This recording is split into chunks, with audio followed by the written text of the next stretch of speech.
Welcome to Archery Talk 101 podcast, your guide to better archery skills. We'll bring you the latest tips, tricks, and expert advice, but that's not all. We'll also have interviews with top archers and industry professionals and reviews of the latest gear and equipment and much more. Recording in progress. Okay. Yeah, that means we're being recorded. That's always a good thing when we do this, because then we can keep this in for remembrance of whatever we want to do. Today we have a pleasure of talking with a special lady in archery that's been doing it for a few years, I'm assuming. I don't know. Hi, my name is Roy Canterbury, and I'm going to be hosting Archery Talk 101. And we have Julia on the show with us here today. Julia, tell us something about yourself and just kind of introduce so we know who you are. Okay. I'm Julia Norris, and I've been shooting archery 3D tournaments since 1998. Before that, I earned my archery badge in Girl Scouts, and I used to stand around in my backyard and just shoot the arrow at a hay bale by myself. And that's one of the things I like about archery, that it can be a very, very, very individual sport. You can just be there by yourself. You don't have to have other people or interact with other people if you don't want to. Yeah, it's kind of all in your own mind. You're dealing with what you're focused on. One thing is where the arrow's going to go. You block everything else out, and nothing else exists. Leave your problems in the house and go outside and shoot some arrows. Yeah. John Forkman says hi, Julia, and hi, Roy. So I don't know if you know John or not, but he's in the group, been on a couple of times. So I do. I know him. Yeah, he's a pretty good guy. And he's listening, so he may have comments in here. We got one listener anyway. Yeah. Well, there's always more listening and comment, but yeah, that's been pretty cool to be able to do that. And those that are listening can't see, but she has some nice recurves, and looks like maybe a longbow over your one shoulder there. I have a longbow here and an English longbow, self bow, Osage. It's brand new. I just was gifted this bow, and I'm being sponsored by the maker. Oh, cool. This is Golden Wood Bows. He's a man here in Alabama. I'm from Alabama, by the way, it says on my shirt. Yeah. And he makes these, he makes some really intricate bows, but this one is just a straight English longbow, but very few people are making them these days. And I've always wanted one. So that's what I got. It's taller than me. Whereas the other longbow here is one that my husband made. And this is my tournament winning bow there. Shot lots. I've probably shot tens of thousands of arrows out of that bow. Yeah, it looks like a pretty nice one. Nice little laminated. Looks like there goes on the floor. It's looks like walnut and maple or something in there. Or? No, it's Osage limbs with wait a minute. It's zebra limbs with an Osage riser. Oh, okay. It has accents and it has a thumb rest on it. And it's a RD bow, 62 inches, 60, I don't know specifics. I don't get into that. And then, the people that make the bows do. But then on this side are my recurves, and my husband made both of these also. So I haven't had to buy any bows. He's quite the bower. Those are some really nice looking bows. These are nice. This one, the one that looks like a widow, except it's in very light wood, was the first bow he attempted to make. And I said, really? You're going to attempt to make the hardest bow possible, I think? But he did. Yeah. Why start easy, right? Start off with the hard one. You couldn't start with a Bingham kit or anything, But then even though it's bird's eye maple and some light zebra wood and bird's eye maple on the limbs, and even though it's very for that kind of bow, it's lightweight. I still like a very light in-hand bow. I prefer self bows and, you know, what they call now an ASL bow, a Howard Hill style bow, and long bows, because I don't like to have a whole lot in my hand.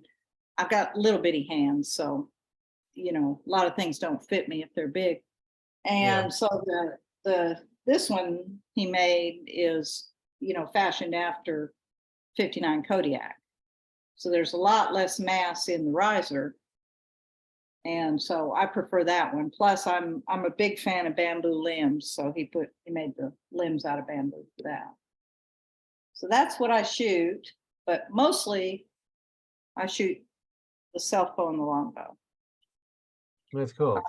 For those that yeah. are just listening, you're going to have to get a hold of the video either on the YouTube channel or in the group and look at it, because these are really cool looking bows, and you can't describe them. There's no way you can describe them. They're just so cool. And yeah, now that you kind of move, you got a couple of quivers in the back behind you Yeah, I there. got quivers behind me and arrows. I make arrows, and I make hats, short, soft brim. Oh, those are pretty cool. So as you Yeah. draw back, it doesn't interfere with the string and it just kind of bend out of the way. Correct. Plus, it's short enough that unless you're just laying into your face, it won't even touch it. But if it does, it's It just soft kind of enough. moves out of the way. Yeah. Yeah. And Now so the one quiver back there looks like it's like a wicker basket or something. it's a basket woven? quiver. Yeah, it's actually woven out of white oak, Oh, okay. which is a very common thing to weave baskets out of, because it's real sturdy and you can wet it. You know, you make the strips and you get them wet and then you weave them. But it's real sturdy to do that. I got that in Georgia. We used to go to a lot of shoots in Georgia that don't even exist anymore. This one was called a Robin Hood shoot. It was over in Elberton on the far side of Georgia, almost on the South Carolina line. And Dan Quayle came to that shoot a lot. So we saw Dan a lot, talked to him over there. And it was a unique place. Elberton, Georgia is the granite capital of the United States, and that's where all your grave markers come from. So like the Kroger store has a grave marker sign, and the gas station has a grave marker sign, and the riprap in the road is broken monuments. It's an interesting place. But they had these like 6 foot tall monuments, and if you won the shoot, they'd put your name on the monument. Oh, that's cool. Yeah, and I thought this could be so cool, you know, when humans are no longer on Earth, the aliens are going to come down and think it's a mass grave, you know, because there were all these. The last year they had it, I finally got my name on the monument. I was so happy. Oh, that's pretty cool. Your was name is cool. etched in stone forever. Etched in stone, yeah. And it was called the Robin Hood shoot because the people's name that owned the land were the Hoods. They, you know, so they traded on their name there. But Yeah. there were lots of really nice shoots in Georgia that the clubs don't even exist anymore. I know that's kind of sad when the clubs start disappearing. I know we used to have one club and then they kind of split, and then last I heard they kind of merged back together. From what I'm understanding is someone didn't like the way things are run and started their own club, and then all those people are long gone from the club, and it's like, why have two? I think so. I think others they merged back into one. You know, because the one club had a really nice facility, and they also manage an outdoor range that's open to the public. And oh, nice. And well, we're real lucky in Alabama. We've got several new clubs starting up. So, and the state club has 4 shoots a year and is very, very active and very. We have a lot of young people in the club, which is really good. Young couples, yeah, teenagers, little bitty kids running all over the place. And so that's really good, because, you know, if you want it to survive, that's the only way you're going to get it. You can't have just old people out there shooting like us, you know, because we're getting too old to set up the range and do all that stuff. You got to get these young people in here so they can do the work for you, you know. Yeah. We tell them once they get done, we set it up and run it, and they do the labor. Yeah. Well, we did that once. We were the only labor in our club one year. It was awful. But the Yeah. top came back, so, that's good. Yeah. That's good. I've talked to others, and there's no shoots, no clubs, and basically just starting your own, and and then it grows to be bigger and bigger and bigger. And there's a lot of people out there doing that where they don't have any place to shoot, so they start making one. Well, that's You know, good. if there's nothing there to shoot, Yeah. go. I talked to one guy that he wanted a bow so bad, he made his own bow, and then one of his relatives, sister, or somebody, give him one arrow, had that, and then he worked it Where'd up, you and find an arrow? yeah, so he had a bow and an arrow, You find an and arrow than it is a bow. yeah, this guy lived in South Africa, and Huh? now he makes bows that he sends all over the world, and he supplies all the wood arrows for South Africa, all Wow. from, I want to shoot a bow, I made my Yeah. own bow, and then look where you go. And Well, it's kind of interesting story. When I talked to him, it was quite interesting.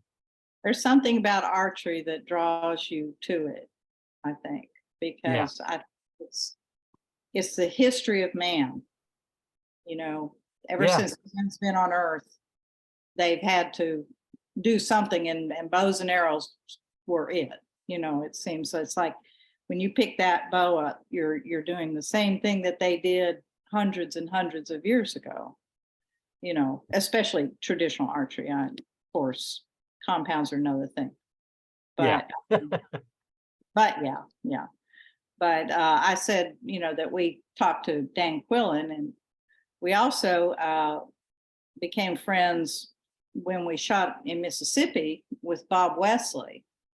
And he was a friend of Howard Hill, who's from Alabama.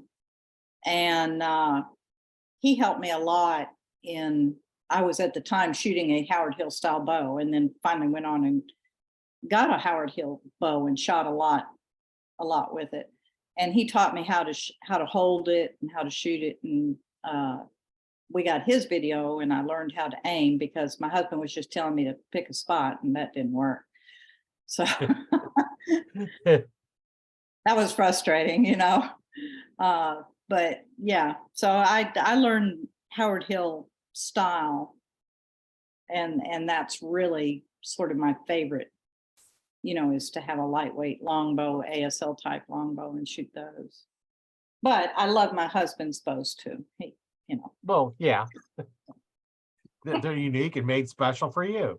That's right. That's right. He makes them just for me. But he does sell bows, and we go. That's when we go to shoots. We do Vin usually. Have a booth, and he's got his bows up, and I've got hats up and arrows and such as that. This and that. I used to Yeah, do that work, and I stopped doing that. But what was I think that was 1996 was when I first started shooting 3D archery. I met my husband in 96, and he had a bow, Bob Lee bow. He was shooting. He hunted. He was from Southern Illinois, so he hunted. And I was like, "Hey, I used to shoot," And he said, yeah, "Well, he'd never shot tournaments 3D, but he'd gone over to Cloverdale and hung out, because he was shooting a traditional bow, and it's very hard to find any kind of supplies or anything. They don't sell this stuff at Walmart." And, no, so he wouldn't compete. He'd just do it for the shopping experience, So we found out there was a big shoot in Mississippi, the Lofton Classic, and we went over there. And at that time, it was a big shoot. It was 1,000 shooters and a lot of vendors and everything. And I got an idea of what it was that he was talking about. And the thing that struck me was, at the end of the shoot on Sunday, they started writing everybody's scores up on a big whiteboard, which you don't often see anybody do that, but they did. And I was sitting there watching it all go up, and I thought, why, if the women are shooting the same equipment at the same target, but a closer stake, they gave them a women's stake in Mississippi, why are their scores so much lower than the men's? And so I thought, I'm going to shoot a men's score. And that became my goal. was to shoot a men's score because I didn't see any sense on where, but I know why that is now. I mean, women just generally don't have the time to practice and put the time into it because they have other commitments, but you can if you want to. If you really, really want to, you can. Yeah. Well, and a little bit closer too, because the bows are normally lighter bows.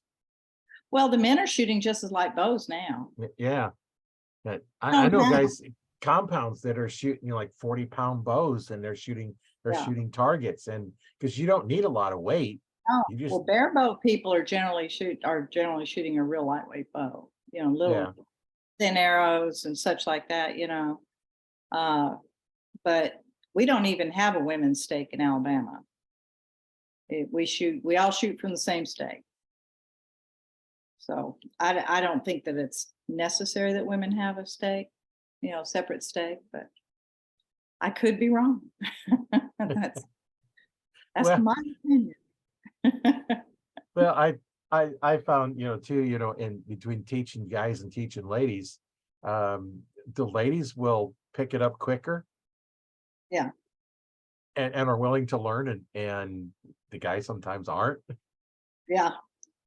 So there's many times, I've taught somebody how to shoot. I had a husband and wife team come in where I was at, and he had shot, she had never shot before, and doing a compound.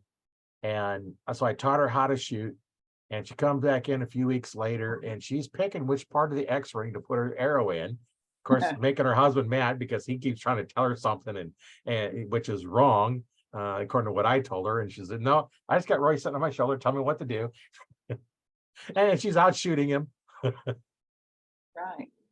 I try not to tell people what to do or criticize their form or anything, but if they ask me, I will help them, correct a form error or whatever like that. But I think women in traditional archery are better off to be taught by women because there's some differences just in dealing with, our bodies that if your form is more of an open form, it's easier to shoot and not like hit your Right. arm.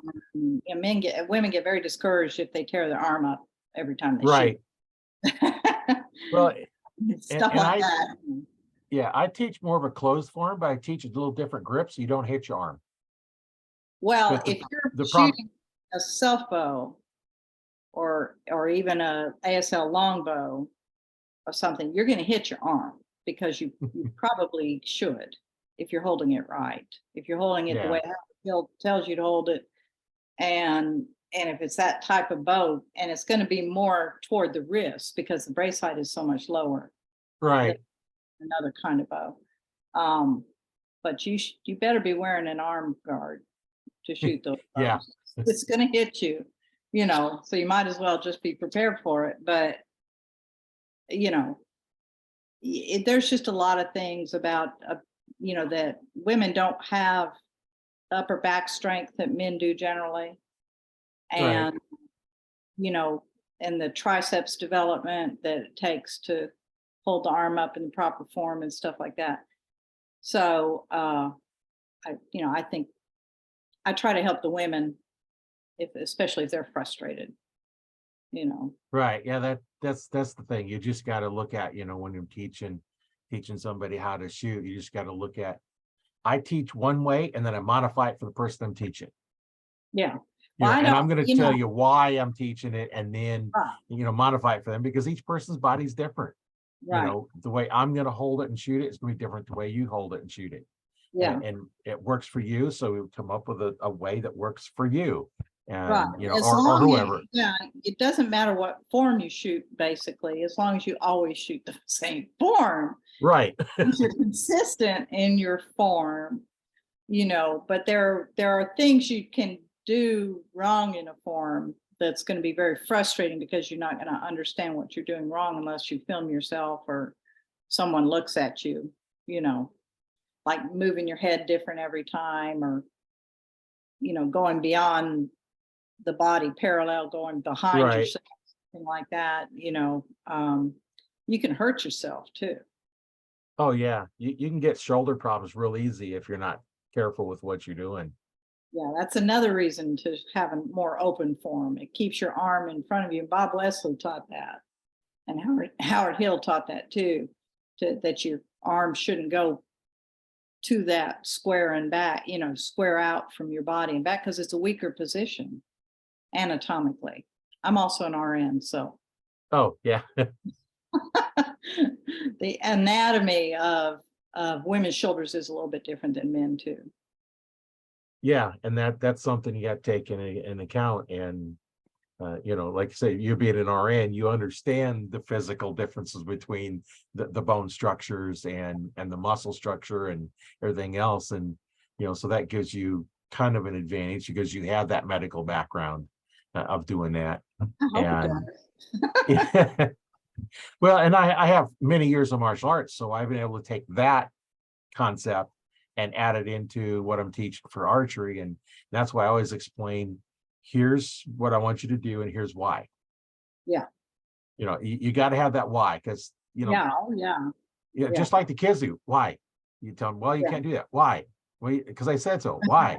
It doesn't apply. You need to Shut up, tell them why. Yeah. And that don't work, especially in archery. That does not work very well, because if you don't understand why you're doing something, how you going to understand whether you're doing it right or wrong? Yeah. And that's just some of the things that, each Well, person has their own unique perspective in it. yeah. Luckily, the archery in schools is getting a lot of new archers out there. I think that's great. Yeah, that's a good program. Love that. I would have loved that in school. I would have loved that. When I got up to high school level, they had a rifle team. So I Yeah, joined the rifle team, which is sort of the same thing in a way. You're doing, your individual to yourself. But that would have been cool if there'd been an archery team. That would have been a lot of fun. yeah. When But I was in high school, they had a rifle team, but didn't have an archer team, and of course, I was on the rifle team. yeah, I So mean, it's a shooting sport. It's sort of the same thing. yeah, there's some similarities, but some differences, in the two different sports between archery and shooting guns. The Well, one I thing mean, that your target shooting yeah, right. is sort of a lot the same. If you're doing just stand up at a wall and shoot targets, like indoor archery does. I don't Yeah, do, I don't do that. I don't like dot shooting, so I don't get anything out of it. So I prefer the 3D shooting, and I do the spots to develop my skill, and then the 3Ds to develop my ability to judge yardage. And so I know when I go hunt, as long as I remember to pick a spot, I've got a good chance of they making the don't right walk shot. around with spots on them though, I, darn it. I know. Unless you could shoot a fawn. Yeah. That's why it looks so easy to shoot. Yeah. Now I hunted for a little while. I don't hunt anymore. My husband's up hunting in Illinois right now. Oh yeah. Yeah. He's got his son and son-in-law and grandson, they all go out together, and it's, big male bonding thing. But hunting to me, first of all, we just don't need that much meat. And if we're not going to eat it, I don't want to kill it. Right. And, and I killed several deer and such as that, but it's just, it just wasn't as much fun as not killing it. Once you kill it, the fun is up until the point you shoot it. And then after that, it's just work. Yeah, that is. I had a guy that does a lot of archery hunting, and somebody asked him one time, what's the difference between a rifle hunter and an archery hunter? And he says the time you spend hunting. Because Yeah. prior to the hunt, you spend the same amount of time. After you kill the animal, you spend the same amount of time. It's how long does it take you to get you shot? With a rifle, they could walk out 300 yards away, done. Yeah. With archery, you're not even getting excited yet. You've got to get closer and closer. So you might hunt them for a week, Or before you get close, years. or longer. Years. Yeah, Yeah. or years. Yeah. Or years. I was Uh, getting very disappointed because I never could get anything. And a friend of mine said, it took me 10 years to get my first deer. I'm like, oh, okay. I thought you were supposed to have success right away. Can't, No, can't shoot what doesn't walk by you. that's true. And when I first started hunting, just seeing a deer, um, footprints in the dirt was a good day. It's like, Oh, oh, there's deer in this area, and then never even seen a real live deer, and then it finally got to, it's like, oh, there's one running in that field as I'm driving in or driving home. I got to see a deer today. That was a good day. And then as you do more and more, now then you're getting it, you're seeing it when you're in a tree stand and they're walking by, you're getting shots. But I know it took me 5 years before I got my first shot at a deer. mm, wow. It didn't take me long, but I think no, yeah, it was in Illinois, was the first 2 deer I shot. But I think there's more deer than people in Illinois, okay? At least in southern Illinois, there are. They're everywhere. It's ridiculous. You drive down the road, see 20 deer. So if you're anywhere at all in an area where there's fields that they come and go to or something, you're going to see deer. Yeah. And they are big deer. They're much bigger than our little Alabama deer here. Yeah, they are a little bit smaller down south, aren't they? Yeah. Yeah. And I always tried to look at that. I thought, why is that? You would think they'd have more to eat, and they wouldn't have the winter stress down here. So, but it seems like getting cold makes bigger animals bigger. All your bigger animals are up where it's cold. Yeah, I never really thought about it that way, but yeah, it's all the cold states have the larger Yeah. deer. And elk and moose and all that. All the big animals are more north of here. Yeah, maybe it's got to do with too, up north, and they really, have to eat a lot to get ready for wintertime. So they're Yeah. eating more, and maybe they're just more nutrition, and you're making them bigger. Yeah. And But then they go for a longer time without food, I think. right. Wintertime, I don't know. Doesn't make sense to me, but whatever. That might be a question to ask a wildlife biologist. When I get one Yeah. on the show, I'm gonna have to ask us, like, why do they have smaller bodied deer down south and bigger bodies up north? Yeah, it doesn't make sense to me. And in the 30s here in Alabama, they basically had wiped out all the deer. So they had to go get deer and repopulate the state. So the deer came from north of here genetically. So you would think they would maintain those genetics. So it must be environmental, Yeah. because otherwise, the genetics shouldn't have changed.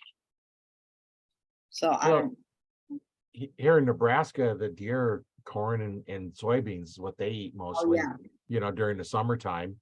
Now the muleys out west, they don't get as much corn and soybeans, they get more sage, but the whitetails around here, they're eating corn and soybeans as their main diet during the summertime because That's once Illinois too. That's why I think that's the whole Midwest. All right. Iowa, Ohio, in Indiana, all up there, even Kentucky, they're all eating crops. Yeah. Well, we've got lots of crops here for them to eat, but whatever. And plenty of oak trees and stuff like that. Oak trees and other I've got nothing but oaks in my yard. You look cross-eyed at the ground in Alabama, a tree's gonna spring up. I'm not kidding, it's ridiculous. Their trees are weeds here for me. There's so many of them and they grow up so quickly and take over. But it is odd. The squirrels are smaller here too. The squirrels Yeah. have Yeah, we have sometimes some pretty good sized squirrels. yeah, bobcats get bigger up north. Bobcats down here are scrawny. But anyway, I do not know why. Yeah, little scrawny ones about the size of our house cats. Yes, they are. They look kind of starved. Yeah. But Now you got me curious. I'm going to have to see if I can get a hold all of of your a local biologist and say, hey, what's what's the deal with this? Why can they take a deer from up here to repopulate a southern state, and now they got little deer down there where it come Yeah. from a big deer up here? I grew up out west, and so we grew up with mule deer. Yeah, And I always thought it was funny that when I was growing up, and this may have changed, but when I was growing up there, you know how mule deer don't have a brow tine, they just go up and they've got a fork and a fork. right. That they counted like a 6-point mule deer was what they call a 12-point eastern deer. They would only count one side, so they'd say it was a 6-point or a 4-point or 8-point or what, Yeah, but they, in down here it's they count every little tiny thing they can that's off of the antlers. It's- if it sticks out an inch, they count it. that's right. Well, that's the rule, isn't it? But Yeah, yeah, I think it was. It's if it's an inch long time, yeah. then they count it as a point. So when I came to the South and they said, yeah, I shot a 8-point, I'm thinking, darn, that's got to be a big deer, and it's just a little basket 8-point like this, not big mule deer horns like that. No, something different. You have to stalk mule deer too. You can't sit in a tree. No, they just kind of wander around wherever they want to go, and They would get in the cattle fields and eat with the cattle. That's something white-tailed deer don't do. yeah, you don't see them in there too often. Once in a while you'll see them in there, eating, but generally, I don't see them in there with the cattle. But where I'm hunting, they don't have cattle in there when we're hunting anyway. But They don't want you to shoot the cattle. well, they seem to follow you wherever you're at. I guess my son and I was going in this one field, and the cattle was in the next field, and they just kept following us around. It's like Yeah. they thought we was That'll going to ruin feed your them or hunting. something. Yeah, they do. They do. They know where their food comes from. Yeah. Yeah, we weren't hunting that spot where that was at anyway. We had a different spot we was going to, but still, they going up the hill and over the hill. But they're just following us around. It's like, okay. Somebody fed them at some time. Yeah. Yeah, they're out there grazing in the field and like, hey, can I be your friend? Yeah, I've had them just as you're walking through the field. I've been places where they've been in the field, and as long as there's no aggressive bulls in there, it's no big deal. You just walk through and they'll start walking up and following you, and you get up in your tree stand, and after a while they just kind of mosey off. The only cows that ever bothered me were cows with cows. Cows. Yeah, we got chased out of a field because the mother didn't want us near her calves. Oh, But- yeah, no, that's a different story. Get there in calving season. Yeah. My uncle had a farm. He had dairy cattle. They get mean when they had calves because they go through that whole cycle of their calves being taken away. I think it makes them mean. Yeah, they're figure they're going to take it away, and They are. Yeah, they are. except you're not, but somebody else is, but they don't know the difference. Mhm. So do you hunt in other states or shoot? No, mostly Nebraska. Do you shoot 3D? I haven't for a while. I've had other things coming up. I haven't been able to do 3Ds like I wanted to. I used to do them quite a bit, and pretty much every weekend there was one within 50 miles, and I was going, and then things happen, and now walking those 3D courses gets a little bit tougher. Yeah. Well, it keeps you fit though. Yeah, Well, around here most of them aren't. That's our Good. exercise mostly, is walking the 3D course. Yeah, we go. We don't have any 3D shoots in the winter, like indoor shoots like they do up in the colder areas of the country. So hunting season knocks us out. But then Yeah, we start up in February and we go through, well, I've got to shoot this weekend as the last shoot. But we go to 15 to 20 shoots a year. And that's quite a few. yeah, it's a lot. It's a lot. There's one every, when you get into May and June, there's one every weekend. But Yeah, April, May, and June, it gets real busy. But it's what we like to do. And we have a trailer and pull that around and camp on site as much as we can. And it's funny because we have more friends who shoot 3D that we don't see anywhere else. So when it gets to this time of year, it's like, well, bye. We'll see you in February. Yeah. But we feel like, they're very good friends, and it's, we try to keep on in touch online, but it's just, that's what we do, and that's our community, and what we like to do, really. Yeah, and that's what makes it fun, is you go to some of these events, and then you're meeting people that you may only see at the events, but they're like a friend. And Yeah. I'm saying, I've done a lot of these interviews talking to archers from all over the world, and and the feeling is, if I have a bow in my hand or you have a bow in your hand, we're instant friends. You may have to use your phone and use Google Translates to talk to them, but but you're instant friend, and there's ways of communicating with them, and fortunately, if they speak English, it makes it a lot easier, because that's the only language I really understand enough to talk in. Yeah. Yeah. We used to have a lot more people from Europe that came to shoots here in the States. And we'd run into them, at the bigger shoots, at the Tennessee Classic, or Cloverdale, or certainly the IBO shoots, things like that. And haven't seen them in a while. And I know COVID and the economy and all that, but it's a shame to not have that kind of interaction, Right. going on anymore. Certainly do it online, but not like it used to be.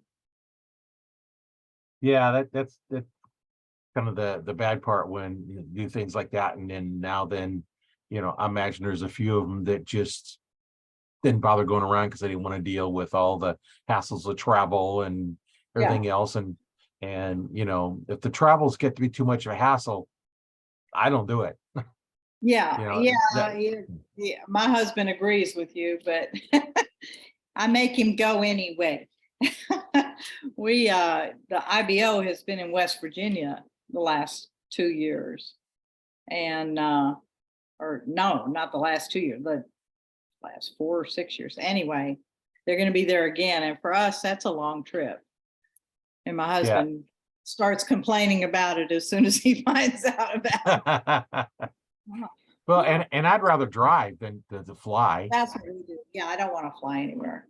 No, we just drive. I mean, we want to take our trailer anyway. We don't want to stay at a hotel, or, we want to have our own home with us. That's what's comfortable. And we have a dog and a cat that go with us, and all of that. The whole family goes. We have, but we love doing it. We really, really do. And it's, it's just fun to do. It's sometimes you get worn out and you think, why am I doing this? I'm getting too old for this. But what are you going to do if you don't do that? Right. What are you going to do? Just sit around, do nothing? You got to do something. This is what we do, and we enjoy it. Well, and that's the nice thing about it, is you can enjoy it, and you go and relax. And I've talked to professional archers, and if they get sick, they have no money coming in, because that's how they're making their living, is winning tournaments. I don't have to depend on that. Lord, that would be awesome. Then, like, when COVID hit, and they were able to do it, it's like, now what do you do? Right. You don't have anything, and you got to travel around. And I can't imagine being professional. I'm competitive, but I wouldn't want to have to work for it, to work for pay. I've never been paid to shoot. I wouldn't know what to do with that. The closest is winning trophies and medals. Yeah, I've won money and gift certificates and stuff like that, but that's not the same as being paid. Right. And that move back. My golden retriever is trying to get my lap. Oh. Yeah. This is the self bow is the first bow I've had that I was being sponsored for. So ta-da, I don't get a jacket or anything to wear, but I get a very nice bow to shoot, and that's better than anything to me. Yeah. Yeah, it looks like pretty nice one. That Osage orange is kind of a cool looking wood. It is, and now it'll get very dark. Osage Yeah. gets dark It, brown. It very dark.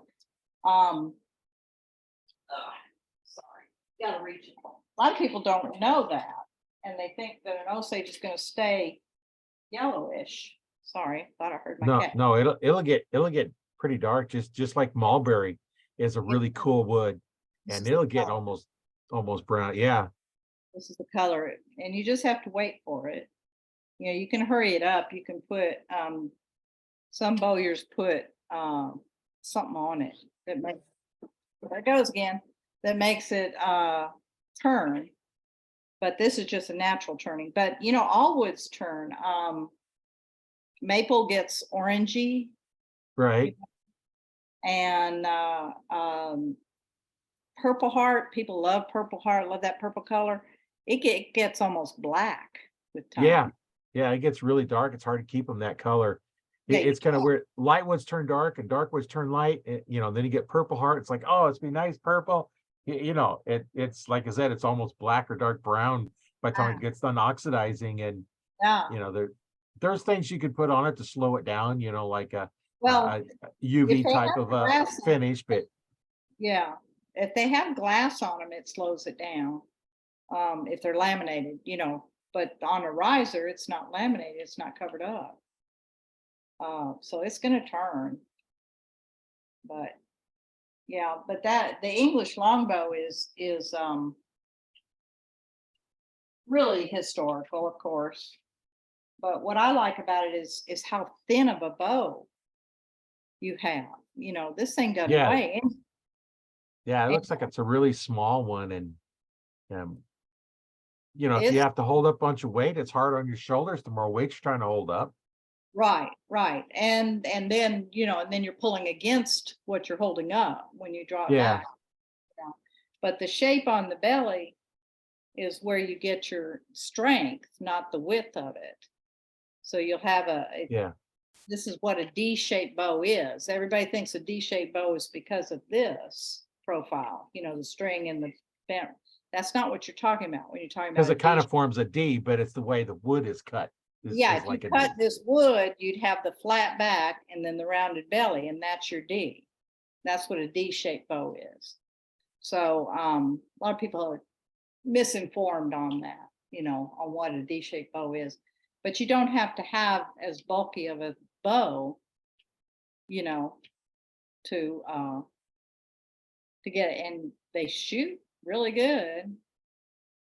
This one is actually pretty lightweight compared to my other bows, but it shoots just plenty fast. Of course, if you have an aiming system, you can shoot any weight, any distance. So Right. So what is your aiming system? well, like I said, I was taught by Bob Wesley, so I'm, you know, taught the Howard Hill way to shoot. So it's a gap. It's a gap method, and it's there's a lot of people that I try to encourage to shoot a gap because it's the easiest aiming method I can think of, and it makes so much sense, that once you practice your measurements and you can go out on a target and just pick a spot and shoot to it, and try to have all your form perfect. Of course your form can change things a lot, but Yes. yeah, and however high or low your arrow is, that's your gap. I mean, when you don't hit that spot, and then you try it at different yardages so you can figure out what is your gap at this yardage, what is your gap at that yardage, and it doesn't change. It's and then your bows alter, but I try to keep my bows pretty much within the same weight range, so I don't have to, when I come in and put down one bow and pick up the next bow to go out again, I don't have a lot of mental shuffling to do to Yeah. figure out how to shoot that bow. It's like, the recurves shoot a lot faster, flatter, so the gap is smaller. And then the self bow is going to have the bigger gap, you know. But you can adjust that with arrow length, especially, Yeah. and knock height and stuff like that.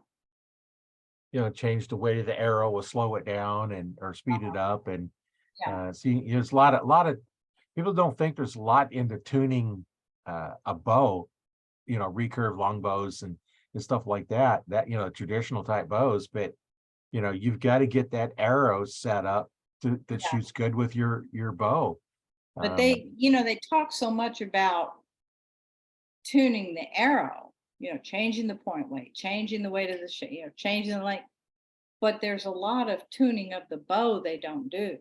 If they did the bow tuning first, then they would find out they had to tune the arrow only a little bit. Like if they do start knock high and then come down till the arrow flies right, and stuff like that, they can, or find where their knock placement is that puts them more point on, stuff like that. Then the arrow will work, but without having to change the arrow so much, because especially with wood arrows, you have to stay in a spine range, so there's not a whole lot of give and take on the weight. Right. So the total weight of the arrow, you can put a heavier point on front, but your arrow's gonna die in a short distance if you start. Yeah. Blink. It's not gonna go very far. But everybody gets all, gosh, the articles written on tuning arrows, they're talking about carbon arrows Right. 90% of the time, and that's like, oh Lord, I can't get into that. I just go by the carbon arrow that seems to fit the best and go there. I don't try to alter that so much. Yeah, you don't have quite as much you can change on the carbon arrow as you do like with wood, But because they you got do. got different type woods in the arrows and the different weights and Well, most 90% of your arrows shot are all Port Orford cedar, because it's the most available wood, and it's going to be the lowest grain weight along the arrow, so it's going to be your lightest arrow. yeah. All the others, Douglas fir and ash and all like that, those are heavy and those are better for hunting than target shooting. So they're mostly Port Orford cedar. That's what I make up, is Port Orford cedar. I don't try to work with anything else. Yeah, I know when I had my shop, that's pretty much all I ordered, because where I was ordering from, that's what they carried, and that's what I ordered. And yeah, some other things have come along, but I think 90% of your arrows are Port Orford cedar. And yeah, kind of the most popular one out there, and the least expensive too, because other ones I imagine get kind of expensive too, to try and get any of the other type of woods. yeah, well, someone sent me one time 6 arrows that were all different woods, and not a one of them flew good. not like cedar. Not a one of them flew, like what I was used to. So I said, I'm not gonna mess with that. I'll just go with cedar. Yeah. And it's gotten harder to get cedar, and it's more expensive. They've got now to 48 a dozen, and then there's the postal system added a new shipping charge, that if something's over 30 inches long, $15 is added on. Oh yeah. So now it's more expensive to get them shipping. So when you go to make up a dozen arrows, the arrow starts off costing about $7 itself. And Yeah. and then people don't want to pay the price for a dozen, and you've spent all this time straightening and staining and painting and putting feathers and knocks and points on, and they're like, well, that's really expensive. Yeah, well, try to make it yourself sometime. Yeah, because it's it's a lot of work to put together an arrow. It is. not so much for your carbon arrows, because there's Oh, really no, not as much slap you some do with them. feathers on that sucker and Yeah. go. I put little wraps on my hunting arrows, a little fluorescent wrap, Oh, so I can yeah, see them with a little flashlight on there. But the yeah, wood that's arrows, it's you got so many options. You got the feathers, of course. I still shoot 4-inch feathers. I haven't orange changed. feathers. Oh, dear. How old fashioned you are. Oh, In fact, this is actually one of my son's arrows, there you go. and it looks like it's wood. It's not. It's actually a carbon arrow. The gold tip makes I keep made the what they wood call the grain. traditions. So it Yeah, looks like you're shooting wood, but you're not. It's carbon, because there's no way you're going to shoot a wood arrow out of a compound bow. no, no, no. You better not. Yeah. I like to be as traditional as possible. So I use wild turkey feathers as much as I can, and I dye them colors. And I don't have any of my dyed ones here, so that's a lot of fun. And so that's my crest. That's my personal crest. And then I have That's what's nice about the wood. You can get your own crest scheme, so all your yeah, arrows are crested the same way. And yeah. This is my best friend's arrow, and this is her personal crest. So I have to repair her arrows after shoots. So that's why I've got oh, some of her arrows in my quiver. Oh yeah, I do. I've got some of it. Yeah. I didn't realize oh I yeah, did. Yeah. I do the wood grain looking, these are the gold tips, and I put a little bit of accent there. But then I use the painted dyed feathers. yeah. So There's just something about the barred feathers that just so cool, and they I just really like them. really cool. I got a freezer full of turkey wings to process this winter and get ready for that's what I do in the winter is make arrows.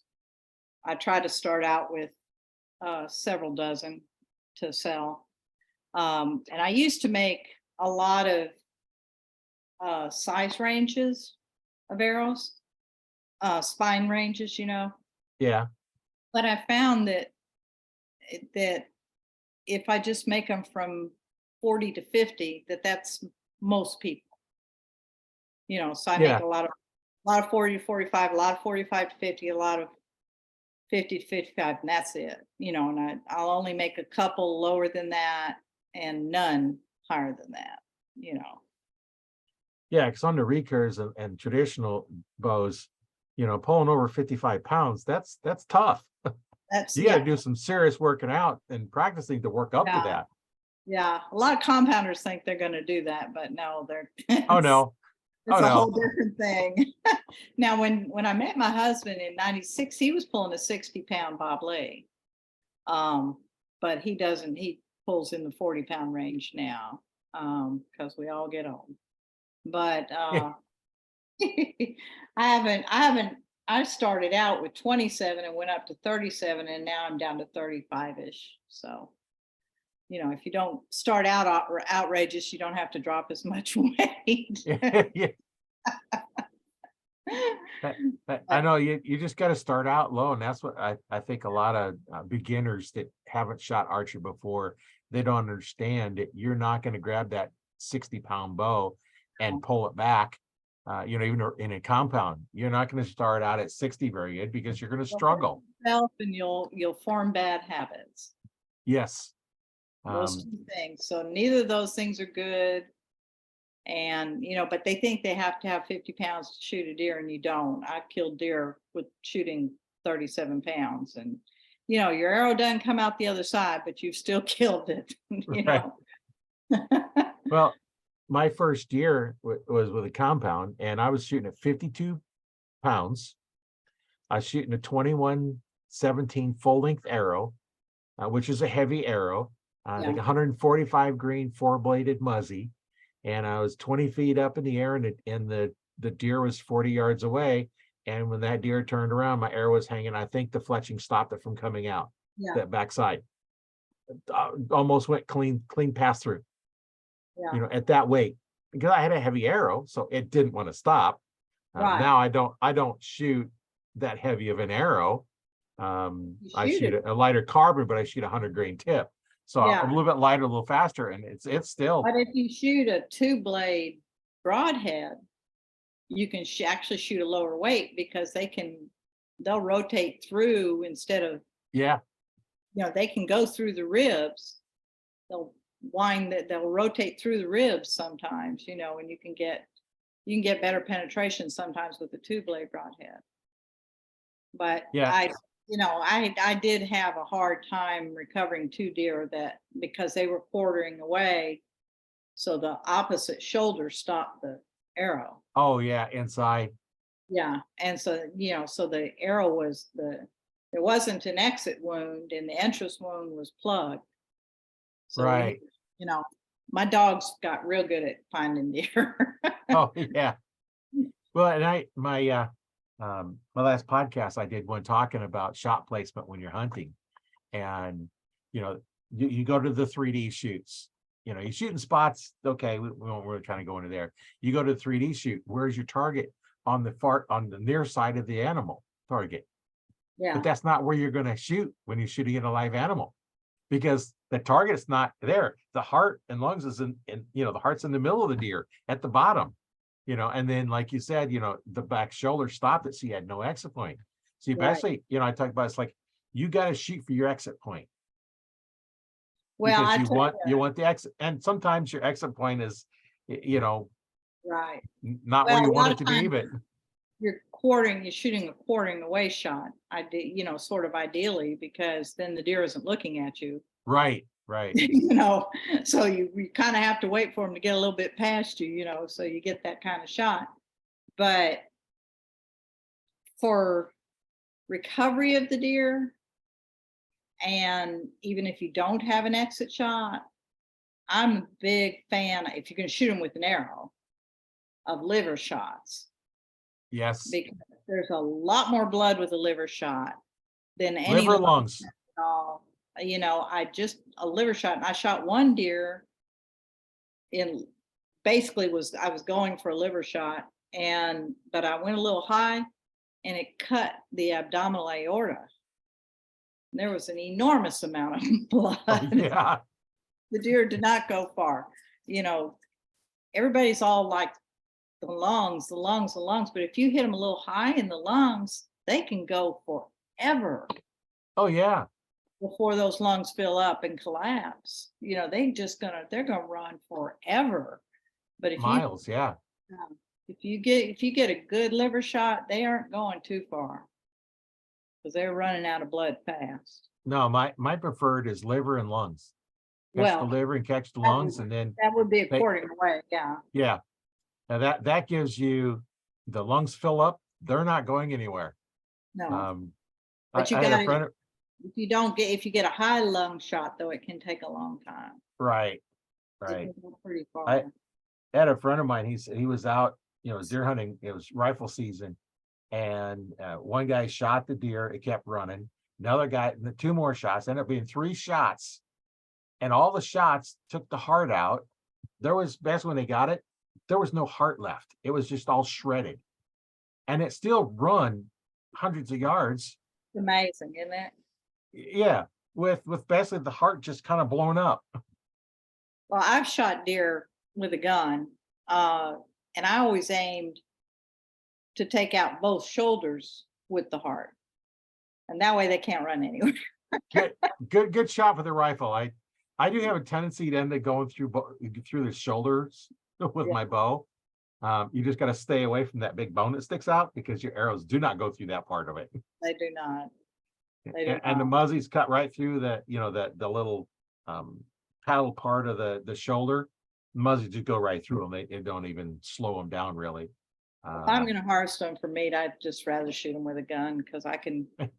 They won't even go. You don't even have to go. They don't go anywhere. They just fall on the ground and they can't move. So I like that a whole lot better. Cuts out a lot of the work. Yeah. Yeah. Well, you want them to drop quick. Yes. For humanity's sake too, Yeah. Humane. But yeah. But anyway, I'm not shooting deer with bows anymore. So I can't. Danny always gets several deer, and that's just there's only two of us. I end up giving away meat. I'm not gonna, I don't want Yeah. to kill more than we need, you know. Well, and you're what you can't eat, then you end up giving away, and if you're giving away to people that need it, that's a different story. And like if you know a family that is struggling a little bit and can use some meat, Yeah, then shoot one and give them the meat from it. right, right, That would be the only way I would. You can't sell it. Well, in Nebraska, you can't sell the meat. right. When So most states have a hunter's harvest food bank kind of right, relationship, where you can turn a deer in and they'll process it for, that kind of situation. yeah. But I have friends who want it but don't hunt, so they're hoping we get more than we need. Yeah. Yeah. And then I have some that's like, oh, can I have some meat? It's like, okay, I'll give you a call. I'll give you some meat. You help me cut it out and, Dragging and deer. drag Yeah, drag it out. You call us, oh no, run I it can't. up. But can I Yeah. slide the meat? No, I'm doing all the work. Okay, You're gonna help me if you want some of the meat. okay, Henny Penny. I remember that That's the my Henny cousin, Penny method. yeah. My cousin one time had a deer and he offered to my brother and I, if we wanted to cut it up for him, we could have half of it. And so we had no idea how to cut it up, so we're just trying, we're looking up, this is before internet. So we're looking, trying to figure, okay, how to do this. We kind of figured it out. So we cut it up and, we got some meat, but we did work for it. We Yeah. cut it up and, package it up for him and he had the meat and we had meat and he didn't have to pay anybody to process it. And My first animal cut up was a groundhog, and my dad. We were on the farm in Tennessee, and my daddy, they shot it, and so my daddy took this groundhog and he lays it out on the ground, and he gives us an anatomy lesson. He goes, "Here's his heart, and here's oh, got this little groundhog." And I thought, that's their anatomy is the same as a person. All these animals are. That's just it's right. not, you know. And so, and I cut up a lot of chickens to cook them and stuff like that. So when I met Danny, we went hunting and he got a really nice doe. So we brought it home and hung it up and he starts hacking away at that deer. And I thought, oh my God. I said, Danny, just a minute. Let me do this, because, so I'm really good at cutting up a deer because I follow the muscles and do all that, Right. and I can do it pretty fast and everything. But it was just because I had a knowledge of anatomy, and they're not that animal to animal is not all that different, No. or to people either, So just sort of taught him how to cut it up a little more efficiently, than that you have to follow those lines and everything like that. Yeah. And that's what I do when I'm cutting them up. We found by accident one time that if you soak the hide, they come off much easier. We had one that was all dirty. So we just hosed it off. It's like, Yeah. oh man, this come off easy. It's like, oh, so we just start hosing them down from then on. Oh, well, we You know? always hose them down because you dirtied them up, dragging them in, and then you cut through that, you're going to put that dirt in your meat, So we Yeah. always hose them down. But Yeah. yeah, we got where, we'd hang it up and we'd pull the hide off and then we'd just start working the muscle groups off. And then next thing you know, okay, here this leg comes off and then this one comes off. And Right. next thing you know, you're pulling all the little muscle groups off and then you can get all that the membrane off of the meat and then you have really good meat. And Well, a lot of people don't, I don't know, they need to give lessons on that, I think. Because they don't understand how to cut the back strap out, so it's one clean, long oh You know. yeah. piece of meat, and my husband didn't know where the tenderloins even were, that they were on the inside. He thought that was the tenderloin. But Oh the no. tenderloin's on the inside. Yeah. And because he didn't have anybody to teach him, he just, he Yeah, just he's went. probably threw away all those nice tenderloins because he didn't know that was the primo meat. I don't think he'd shot that many deer, but Oh. he tried, he tried, he went out to hunt, he tried, but anyway, we hunted for a while. That was fun going out together, and we would set up, near each other. We could sort of see each other. One time it got about time to get down, and I didn't want the deer that was out there. There was a doe and a fawn out there, and I didn't want her to see me get down. And I knew she was going Right. to see me get down, and she was in between me and my husband. So I launched an arrow at her to get her to move. And she did, and she ran by my husband, and he shot her. As the best she could. It was 25 yard, clear through. It was a great shot, just a great shot. And I thought, hey, this is a method. This is like running deer to somebody. Yes. Like the Wenzel brothers did. Their film Hunting October Whitetails, they ran deer to each other. Yeah. I thought, yeah, that'll work. That'll really work. Some states you can do that. Some states it's illegal. So, to drive deer, yep. or to dog hunt. Yeah, both. You can dog Nebraska, hunt. you can't do either one. Really? I Yeah. don't know that there's a law about driving deer in Alabama. I'd have to look it up, but there are places where you can dog hunt. I know in Iowa, at least they changed last time I heard, you could party hunt, which meant if there's you and I and 5 other people in the group, that's 7 tags we have between the 7 of us. One person could shoot all 7 legally in Iowa. Nebraska, you get 1 or whatever your tag is. You have to shoot your own deer. Yeah. And Well, whatever. I think, some of these states, there's so many deer, they need to relax the rules Yeah. a little bit. well, in Nebraska, when I first started deer hunting, you had 2 tags. That was it. That's all you could get was 2 deer. Oh, really? Yeah. And now they've gone where they have season choice tags where they issue lots of them and you can get, multiple deer. When I had my store, I was a deer check station and I knew guys that shoot 20, 30 deer, legally shoot that many deer because they had there was unlimited tags at that time. Well, and it was 2 per tag. Yeah, they have unlimited doe tag here. But they're trying to encourage people to shoot the does, but not the bucks. But they don't have, you can shoot 3 bucks, but only, you can shoot a spike and count it. They don't regulate I can't remember the real detail on the antler restriction. One of them has got to be an actual buck with, some horns on both sides. The others don't have to be. And once you hit 65, you don't have to buy your driver's license is your tag. You don't have to buy a hunting license.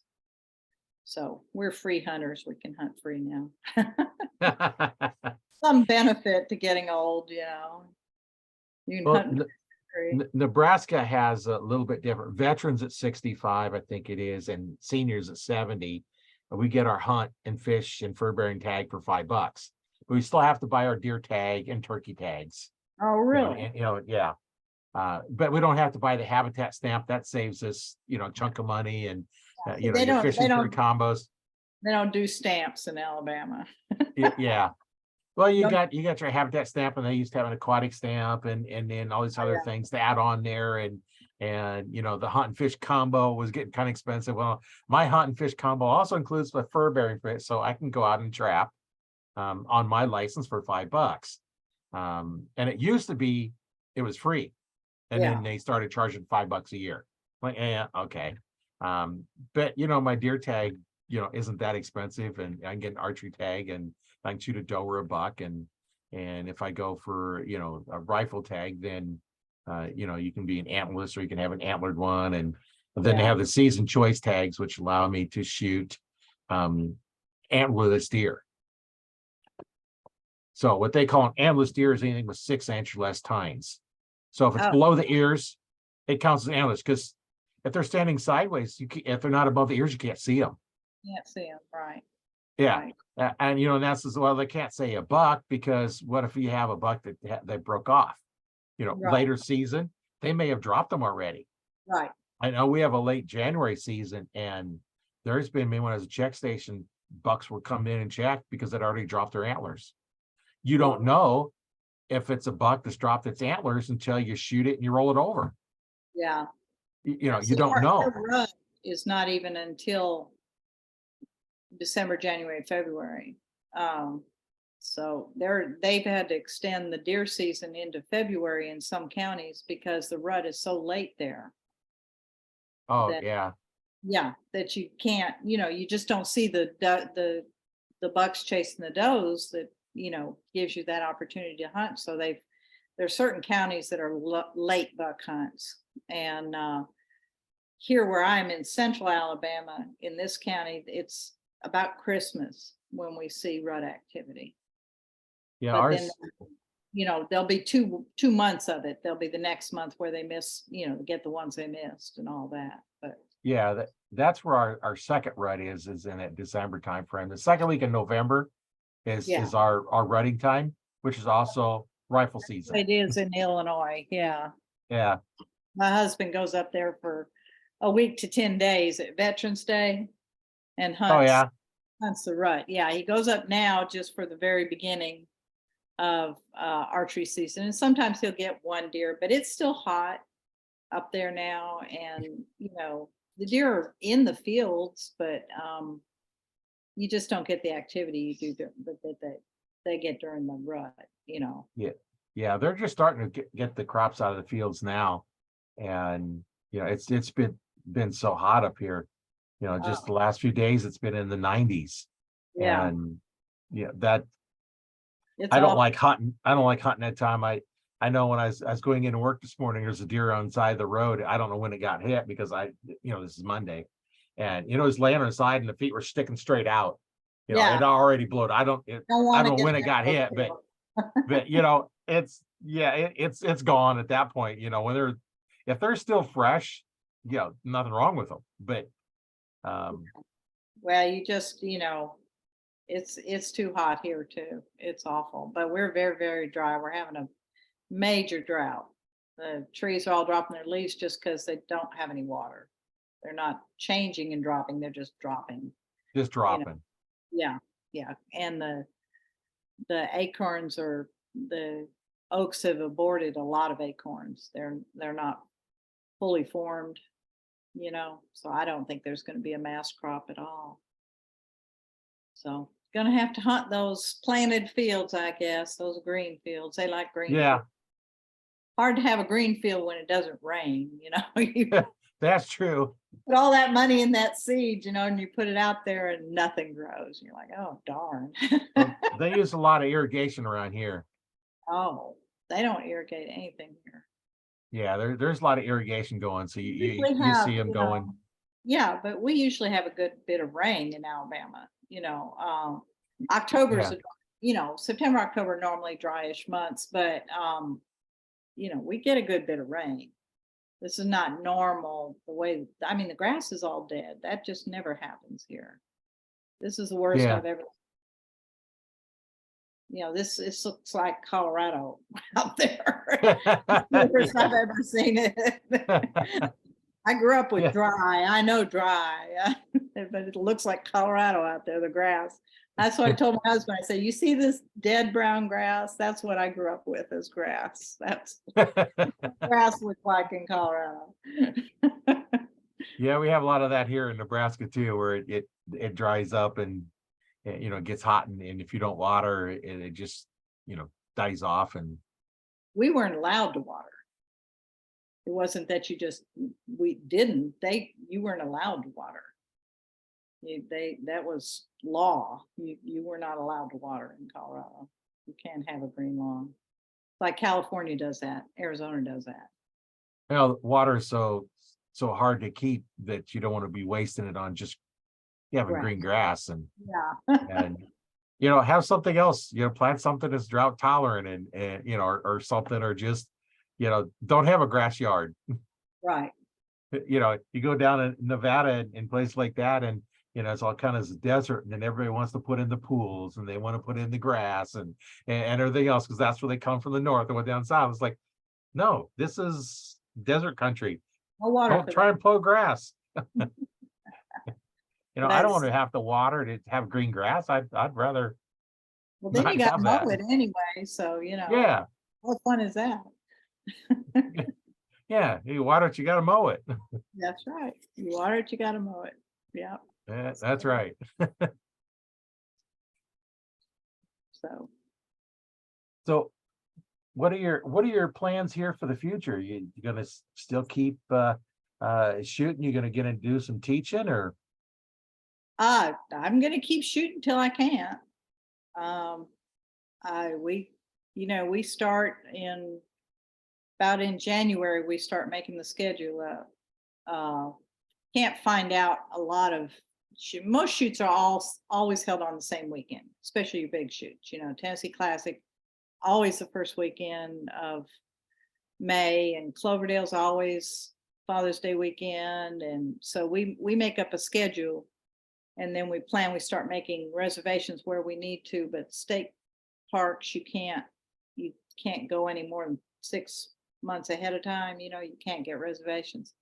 So we get all that done. That's what we do in the winter, and make bows. Danny's got 4 bows he's making right now, and I make arrows and stuff. And then we start out in February, complain about how cold it is and how we hate shooting in cold weather. Cold weather down Yeah. south in February? Well, in February, the shoots are up in Tennessee and Kentucky. Oh, yeah. And it's cold up there. It's cold. It's always cold in Kentucky when we go. It sleeted on us 2 years ago. And it's always cold in Tennessee. And then March starts our state shoot. We have our state championship is in March. It used to be the first weekend of August, and everybody complained so much about the heat that we moved it to March, and now it's cold when we have but that's okay.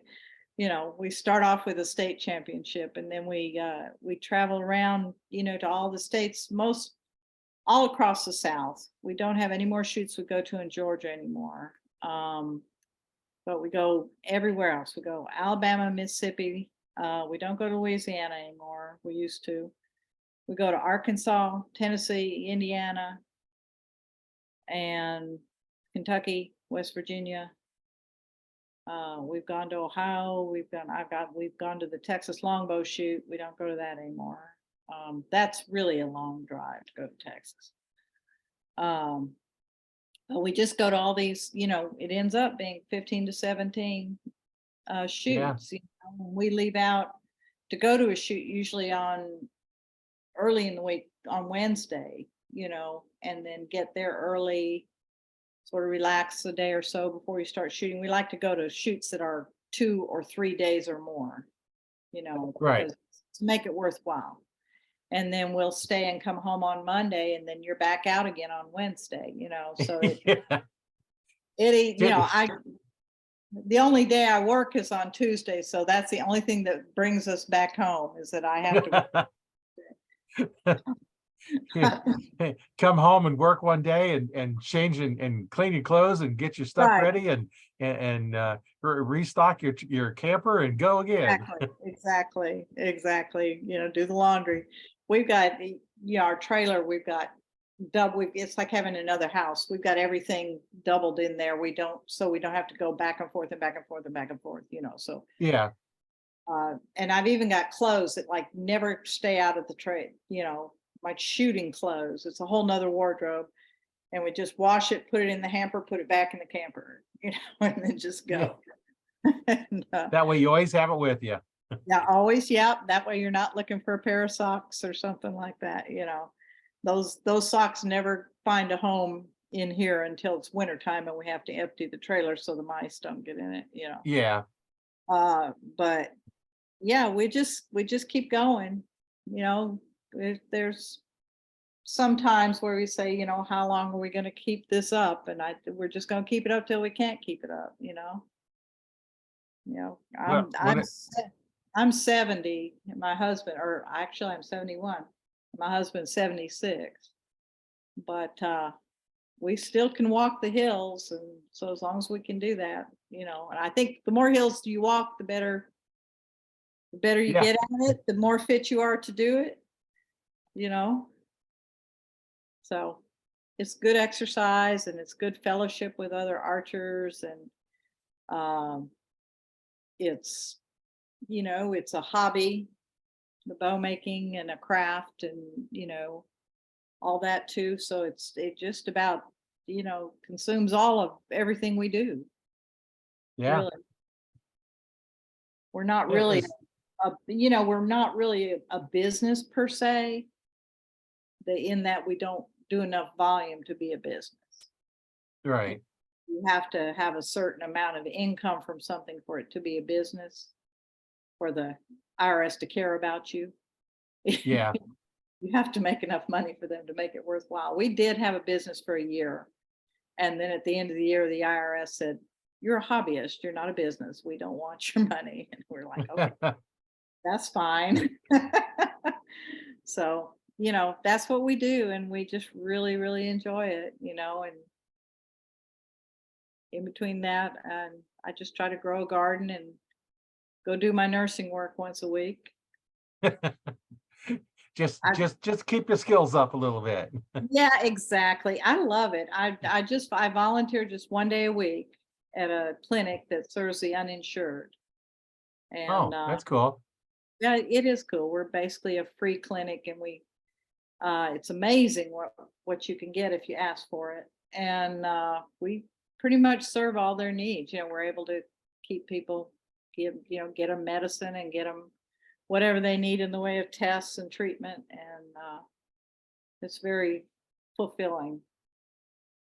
Yeah, that's pretty good that you're able to do that and give your time to help others out that need the help, and there's actually a place where they can go and Right. it's like, okay, I can't go that because I can't afford even the prescription. How am I going to pay the doctor anything?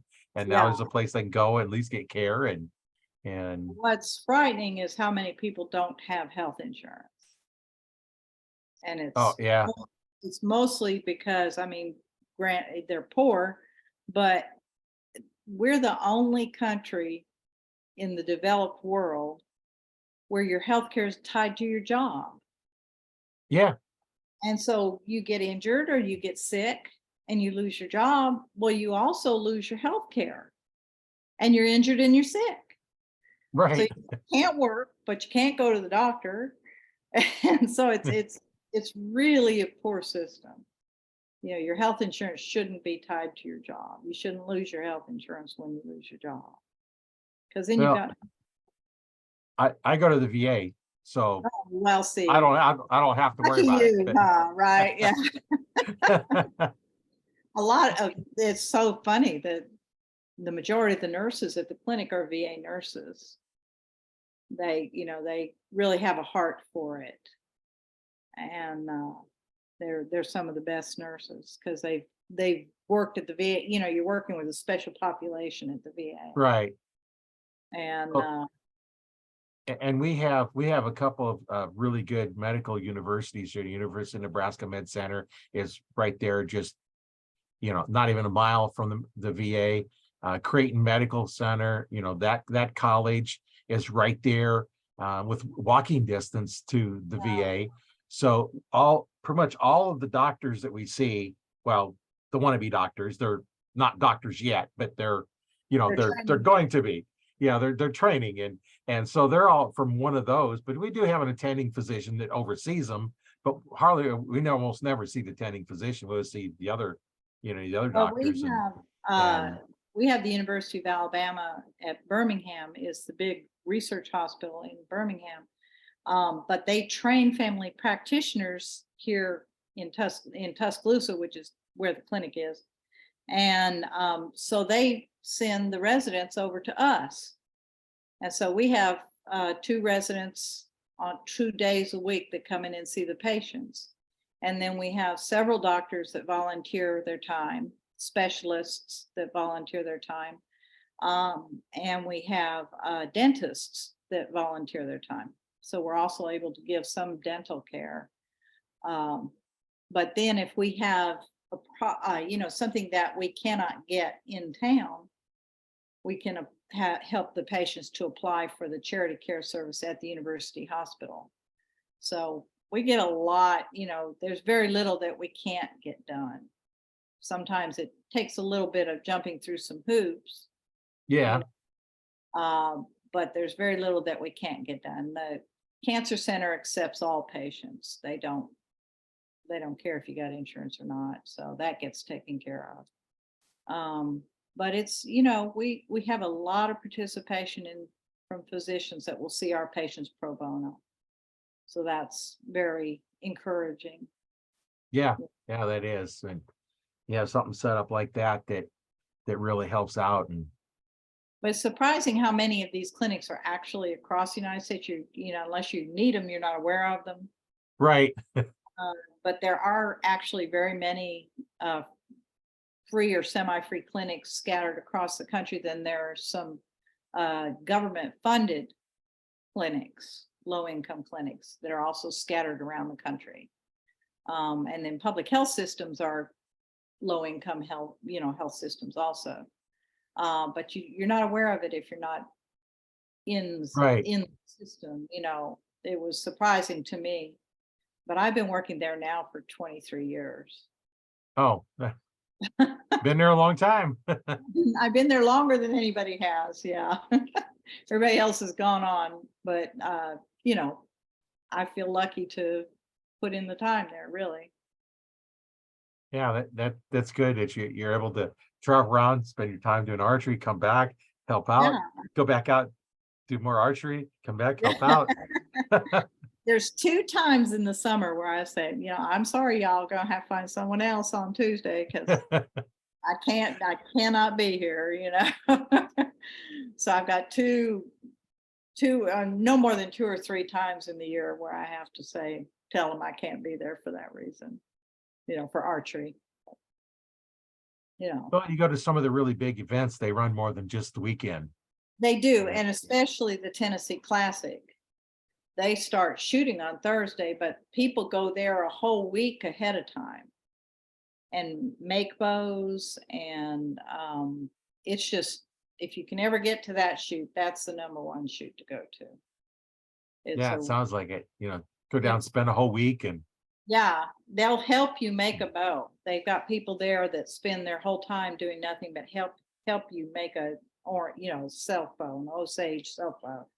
And they have people that have the staves there that you can buy, or you can bring your own wood, whatever.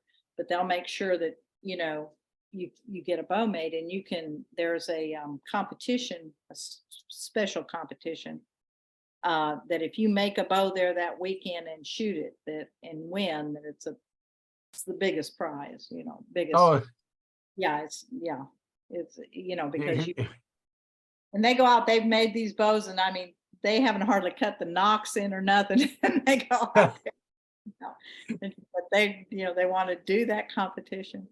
But the place there is beautiful. There's a creek that runs through it, and it's all private property. And there are really nice buildings there, a big place to eat and a kitchen, and he's got showers. And you're boondocking, you don't have power water, but where the campers are, people are running generators. But there's plenty of room there for everybody to camp, park. He's got 3 ranges, 2 ranges and a practice range. A lot of room. So sounds like it. Spectacular place. And that first weekend in May is pretty. The wildflowers are blooming, and Oh yeah. it's really nice there. Yeah, really, really nice. So that's the shoot. If anybody if I only go to one shoot, that's the shoot to go to. Yeah. Go to the Tennessee Classic. That's the one to go to. That's the one to go to. Cloverdale's a really good shoot too. Cloverdale, Indiana, they call it the Nationals. It's 50 targets, 3 days of shooting, and you'll walk your feet off there. Yeah. Both Tennessee and Cloverdale are very, it's a lot of hills. It's a real walk. Yeah. But it's worth it. if you got, if you got 4 days to shoot, it doesn't kill you to try, if you're trying to run Right. on a horse in 2 days and get it all done, that'll kill you. But if you got time to do it, you can piece it out. But that's, yeah, I highly recommend the Tennessee Classic. That is just the best. Just be Yeah. you drive down there, down the bottom of the hill, and you're like, oh, this is what an archery shoot should look like. This is Yeah. what, you go, a lot of places are just not as special as that one. Kentucky's got a really good shoot. They've got a good place for it. We enjoy all the shoot. We wouldn't go back to it if we didn't enjoy the shoot. Really, I mean, there are some shoots that I won't go back to, but they're all different places, different people, different facilities. A little bit different, and just find the ones that you like to go to and go to them, and Right, ones you're right. not enthused about, then you want to No, go back. there's some we've been to that we won't ever go back. But we did, mark them off the list. We tried for years to like go to a new to us shoot every year.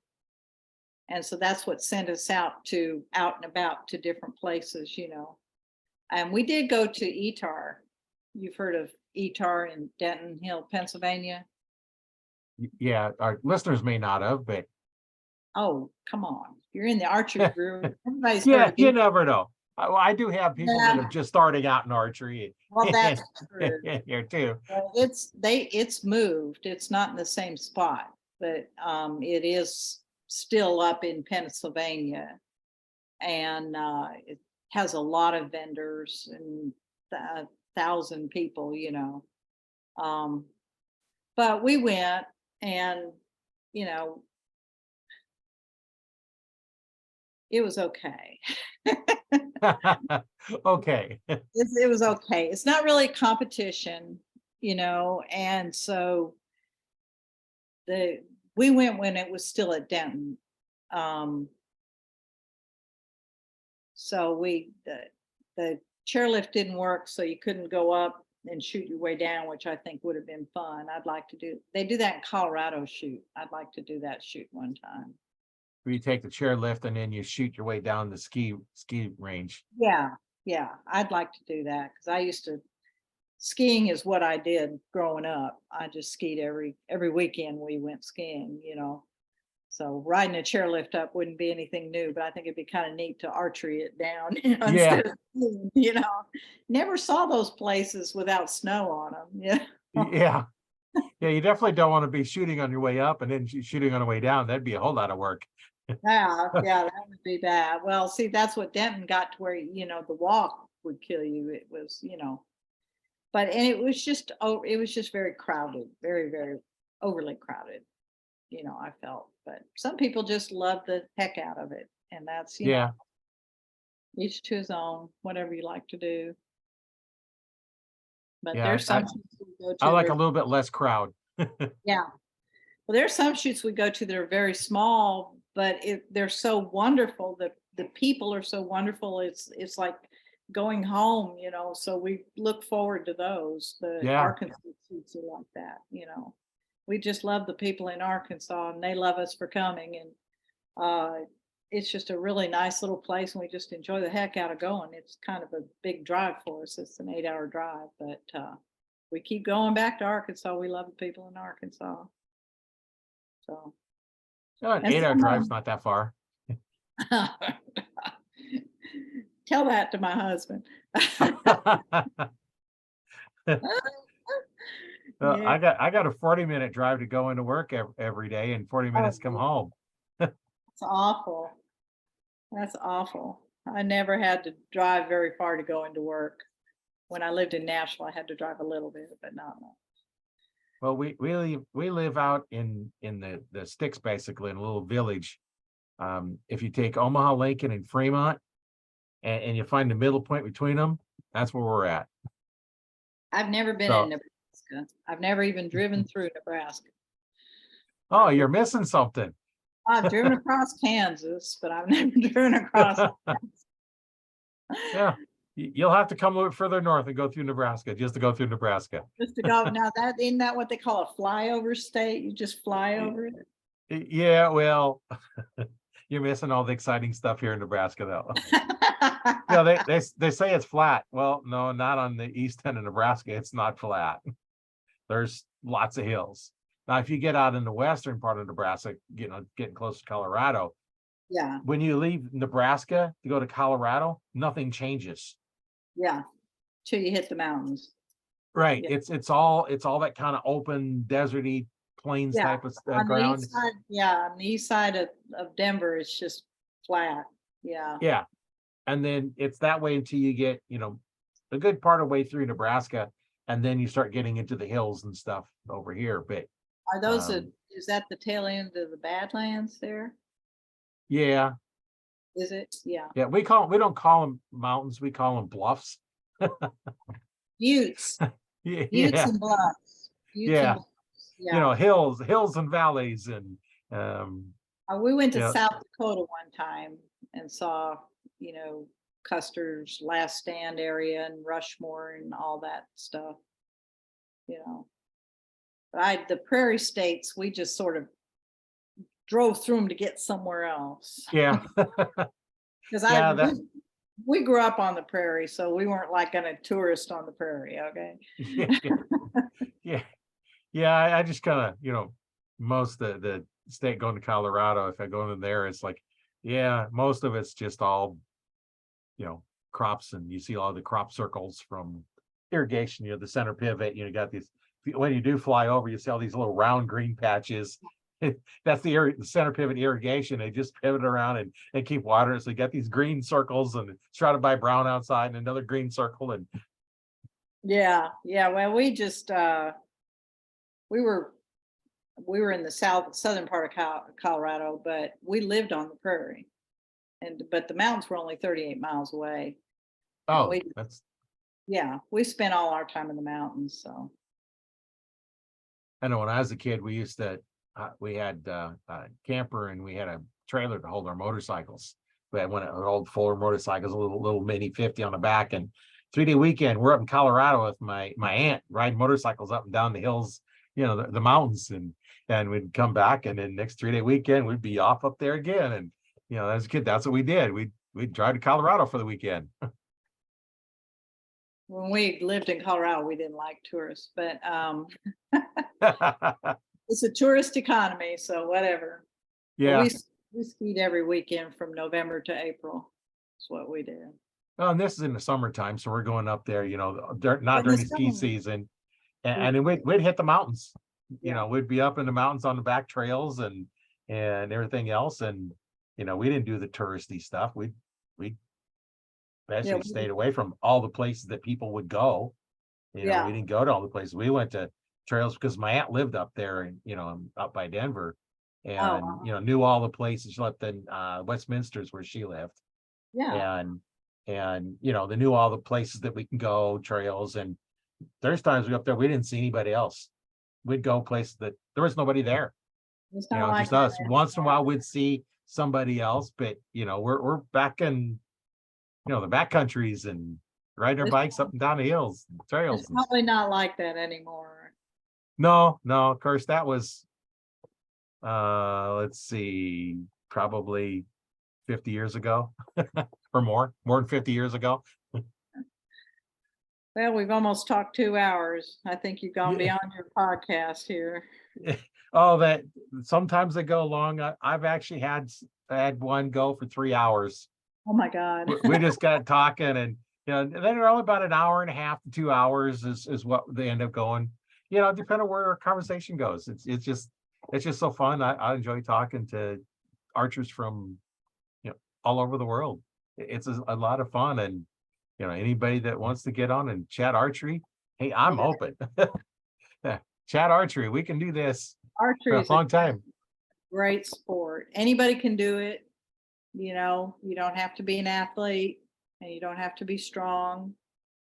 And anybody can do it, and you can just plink arrows, or you can get really competitive, and and there's just all different kinds of archery you can do. People do horse mounted archery. If I had gotten into it in that level, when I was a youth, I would have done that because I had a horse, and that would have been really appealed to me. And but I didn't hear about that till much, much later.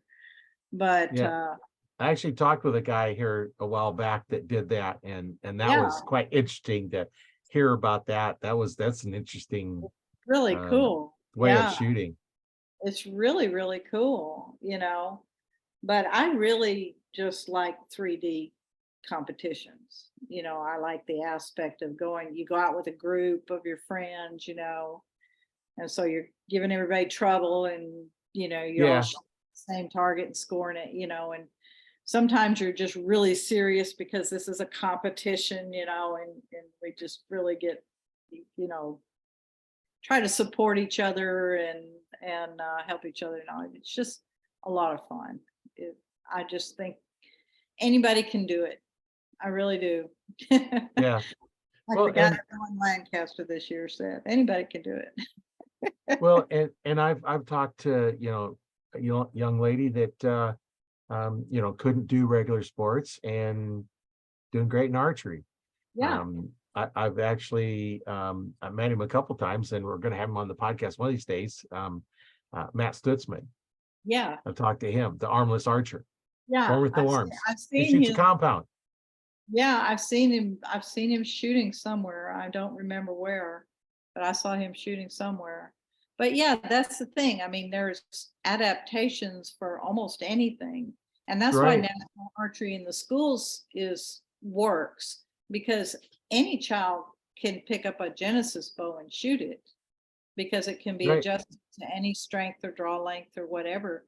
And that gets them into the whole aspect of just trying to do it for yourself and get better for yourself. And then you can be on a team if you want to be on a team, or not be on a team. You can just do it for yourself. And I just find it very satisfying to try to get better, to get your form consistent. Oh Right. my God. That's the hardest thing on earth, is to get consistent. But to get your Yeah, it is. to get your form consistent, and to go out and shoot some arrows and go, man, I did it. I finally did it. I finally got it. This worked out. And I guess the zen of archery. I go Yeah, out because I do all this by myself. I practice by myself, and and I'm just out there with me doing it. And I love it. yeah, and nice thing about like the Genesis bows, you can take a high school kid or even a junior high school kid and pick that bow up, and I can pick it up and shoot it. Right. Yeah. The same bow, They no go up to change. 40, they go up to 45, I think. They go from 25 to 45 or something like that. So Yeah, really, there's not and anybody. there's a couple different range, and there's the really light range and a little bit heavier range. So you take the young kids have the other one. Nice thing about the NASP is everybody used the same equipment. There's no Yeah, difference. It's all right. an even playing field, because if you didn't, now then you get, the parents, okay, I'm an archer, I'm gonna buy my kid, a high dollar bow to shoot against somebody else that Yeah, is using a cheap one. No, it levels it all out. So it is 100% your shooting skill against their shooting skill, because it's the same equipment, right, the same rest, the same everything. You might have a glove or a tab might be the difference in it, but it's your shooting skill right, against their shooting skill. And that makes it nice and fair. Um, you know, if you're not shooting better than the guy next to you, well, that's your problem. You need to pay attention to coach. You'll get better. get out of your head. Yeah, Yeah. there's nothing more satisfying than to watch a shoot down and the guy with the self bow wins. That's, Yeah. that's just wonderful. I just love that. Yeah, Just the it's skill. all shooting skill. Yeah, yeah, it is. But I mean, a self bow is just as efficient, just as accurate. It's just a different kind of bow. Well, what's the definition of archery? stick and string. sticking it with a string on it, flicking another stick. Yeah. You know, yeah. so that's you've got several examples of there. A compound still fits that. A crossbow still fits that. Yeah. You know, it's just horizontal, a bit different one, but it's all archery. You know, different forms, different reasons, and you know, there are times when the crossbow is the perfect weapon.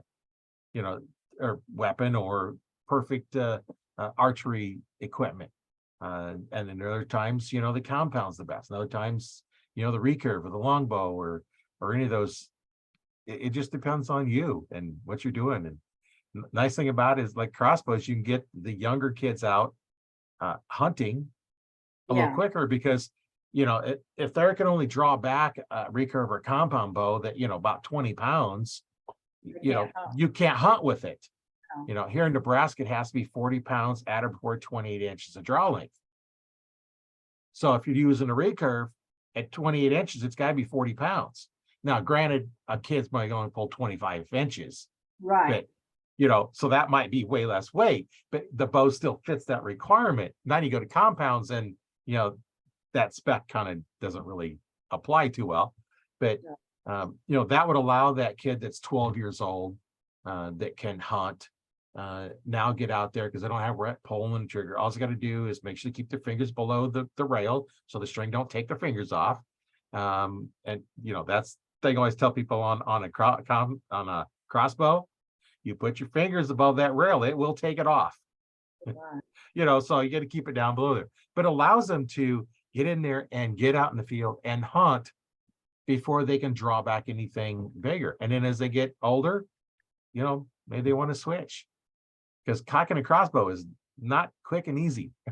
No, it's not. My husband. Even with a crank, you're cranking, makes all this noise and it's not not a multiple shot option. No. No. You cock it once and then you wait till you're done hunting and then you put your arrow in so that you can shoot it and then you shoot it and then go recover your decocking arrow and then load it back up. I've emptied my quiver at deer before. Been there, done that. I didn't have many of them with me. I think I had 3 and I shot 3 and I was like, the deer keep walking by. It's like, man, I got 3 tags. I ain't shot one yet. I missed. I don't know how I missed. And another one come by, I missed again. Another one come by and I missed again. It's like, what's going on? What am I need more arrows. I need more arrows. And I had 3 with me that day. Normally I carry a whole quiver. I never carry 6 of them, but that day I just didn't get any more ready. Because if they're not sharp, I won't carry them. Yeah, true. But you know, I like to if I were to hunt, I like to carry 6 or more arrows. Yeah, that's all my quiver will hold. So that's all I Well, carry. I mean, you get up there and you get all your fine, you know, you get all your stuff all situated, and then you drop an arrow. Yeah. It's like, well, there goes my arrow.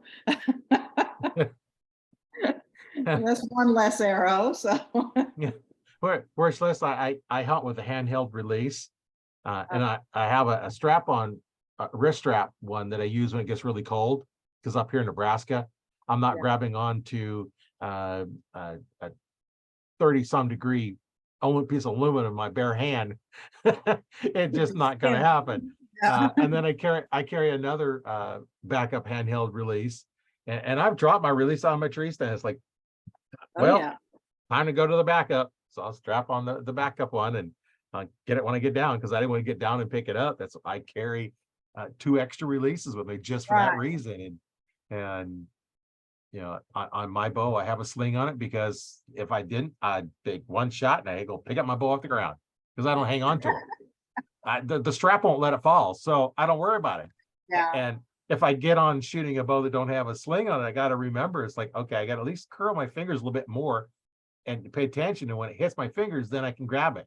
You know, I've almost dropped a couple bows a couple times because it's like no sling. I've seen recurve shooters that are like have to have that sling because they're shooting such an open hand that they'll drop the bow. I'm like, darn, I'm gonna grip my bow a little better than that. I'm not gonna drop the bow when I shoot Well, it. I use the same grip when I'm shooting my recurve as I do the compound. And so I gotta be aware that when I'm shooting my recurve, that I don't have a sling on it. Yeah. And Well, now they make slings for recurves. I've seen yeah, them. well, and if you don't have a sling, just get a thumb ring that goes around your index finger and your thumb. So you kind of just relax, so it's still not gonna fall. So now you can shoot that open, relaxed hand. Yeah. It just, I don't I, have that problem. I don't, and if you hang on to it, I still have that. I changed what I changed a little bit on the recurve is I'll actually put my index finger slightly onto the bow, and that way I don't have butt jumping out of my hand. Yeah. Well, I grip it a little more than that. Now the longbow with the thumb rest, makes it where you can grip the thumb rest Oh yeah, with your thumb. But I always have at least one finger all the way around. On the self bow, you really have to actually use your whole hand. The Howard Hill type bow or the self bow, you have to. Howard said the way to grip it is like as if you're picking up a suitcase handle. But that's how you grip the bow. And it puts your like that. It puts your knuckle out on the alignment, then it's flat in your hand. And that's what oh he's yeah, okay. So you're actually using like your knuckle as you're aiming to get it pointing towards your target. these two knuckles should line up through the center of the bow. That keeps you from twisting your bow around. Because you're working with a lightweight bow, you can actually flip them all over the place. Oh yeah, And but that's he says, it should feel like you're carrying a suitcase if you put your hand down with your bow in it, and it keeps you lined up to where this is. It's the same as people. A lot of people point their finger. right. See a lot of people do that. They'll point their finger, and it's the same. The knuckle lineup is the same sort of thing. But yeah, I Well, have a we'll do that. Pointing the finger a lot in martial arts. Yeah, I did that for about 20 years in Hapkido, and we're using the index finger kind of is pointing our energy goes in that direction. And I gonna use the same principle when I'm shooting my compound bow. Is this I want my energy to go in that right direction. And when I shoot, my hand goes to the target. yeah, Because I got a little bend in it and it goes to the target. So right, basically, like you're showing is um, right. the second knuckle back is actually pointing to because your hand is relaxed. I said in camera, your hand is relaxed. This is Yes, actually pointing pointing toward the towards your target. target. And That that's keeps what you're you, doing for your grip. yeah, and that also keeps your bone alignment with your bow here. Then you're lining up your bones. You're pressing the Right. bones into the bones, so you don't have a weak wrist. And then this is something Bob Wesley had devised with Howard Hill. And then the loose elbow in that Howard Hill system is to give you that when you do the shoulder, pull your back together Right. to get the punch to the target.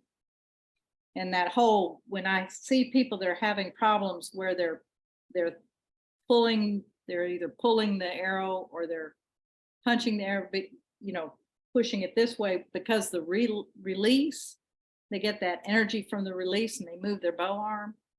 Oh yeah. Yeah.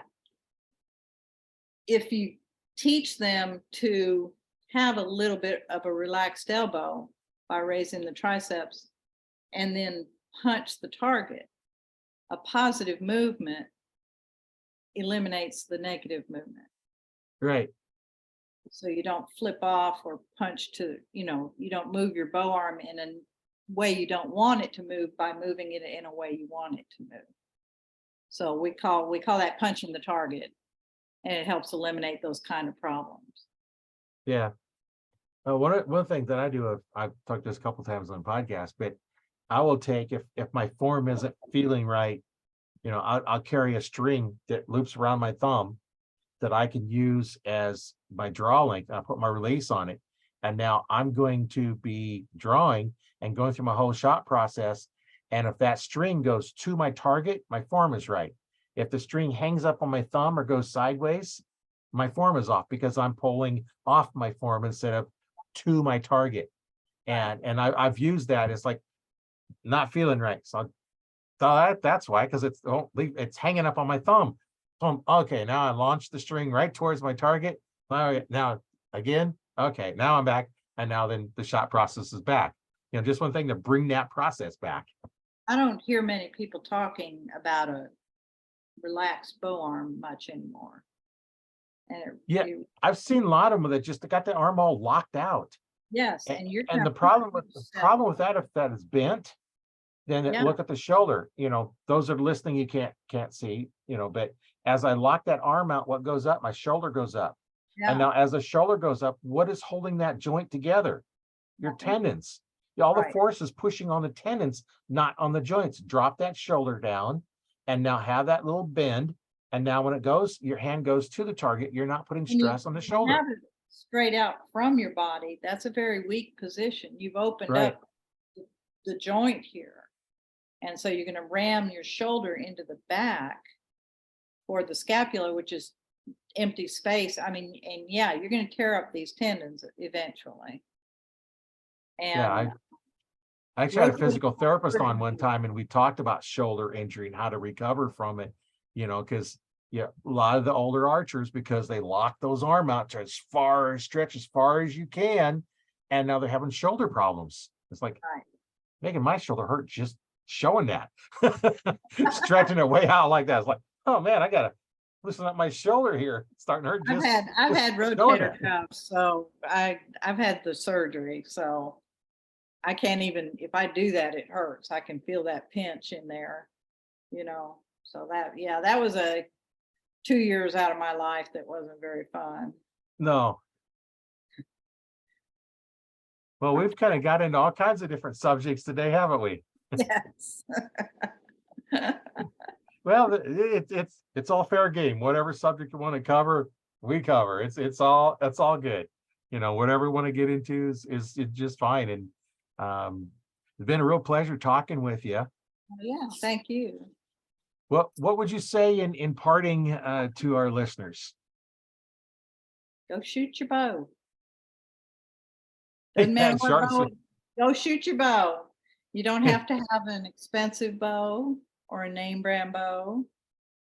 I don't have a name brand bow, and I've won IBO and state championships, national championships. And the only name brand bow I've ever won anything with was a Howard Hill bow. Those are the only name brand bows I have are Howard Hill bows. But I don't shoot, I shoot my husband's bows. They're not name brand bows. Shoot self bows. Well, he's got a name on him, doesn't he? He's got my name on him. Well, then it's a name bow. Your name bow. You can't say there's no name. You don't have to plop down $1,600 for a bow to get good at it, to do well, And now, I mean, when I started, there was nobody teaching archery online and stuff. Now you can go to YouTube and get all kinds of videos that are not bad video. They're not bad. I've watched lots of videos and they're not, they might all be teaching kind of differently or different styles, but they're not bad. So if you feel like you don't have a good form, have someone film you and then go to YouTube and see how you can fix it, Yeah. Well, and that's one of the things we offer in the Archery Talk 101 Facebook group. If you have a problem shooting, take a video, upload it. We've got archery instructors in there that have been, I've been an archery instructor since '95. I'm also deal with compounds, but I'm not as good as you are at the traditional equipment. I have shot them. I know basically, what's doing. I finally learned what string walking was. That's a whole nother thing. I know. And it's like, that's a I was watching Jake Kaminsky's videos, and he was Uh, talking about his string walkers. Like, and I'm just thinking we're watching the show Skinwalker, you know, on oh. TV. And I was like, what's a string walker? I don't understand this. And then so I was listening to that, and I actually had somebody on the podcast that did the string walking and explained it's like, oh, okay, now I understand what it is. It's an aiming system is all it is. Yeah. Yeah, You could basically, you know, how far down you move on down the string, and you gotta go this far for there. And face it's like, walk and do basically the same thing. yeah. I mean, if I'm gonna do all that, I'm gonna put sights on it. Yeah. Well, I mean, when you gap shoot, your arrow is a sight, basically. Yeah. Yeah. You know, so it does work that way, you know. You Yeah. you can't just go up there and just shoot the arrows. It's, you know, you Yeah. do have to do a little bit of, I mean, you can for a while, but then you're going to want to get better. So Right. you're going to have to do something to get better. And that something is going to have to be figuring out how to do it the same thing all the time so that you know when you don't do well what you can fix. And Howard Right. Hill said that when they talked to him about instinctive archery and not aiming, he said, well, if you don't aim, how do you know what to fix when you don't hit what you want to hit? Right. You know, you have no reference point of why you missed. Yeah. And I do the instinctive shooting, but I look at my target, and then eventually my body figures out where it needs to be. So I'm focusing on it, and my body will learn, but I don't shoot it enough to be good at it. You know, so I go out bow fishing with my recurves, what I do. So, you know, if I was to pick that up and start doing more of that, I'd probably have to figure out which kind of aiming system I wanted to use. Right. I think that, you know, I mean, I believe, I'll say I believe that way. You can't argue about it. True. That instinctive archers are aiming because your brain is going to aim, Right. whether you're aware of it or not. And I think it's better to have an actual aiming system such as the gap, which I recommend, especially if you want to be an instinctive archer, then you should gap shoot, because once you figure out your gap, you get more instinctive the more you use it. Right. The more you gap shoot, the more instinctive you become, because you can look at it and you can just you can do the Fred Asbell push pull if you want to, and you'll see that arrow come up, you'll know when to shoot because you've done the gap beforehand. And if you do it often enough, it becomes instinctive. Yeah, it's like when you are using pins, you don't look at the pins. Right. Because if you're looking at the pins, what are you going to hit? Wherever the pins are at. You got to look at the target, put the pins over it.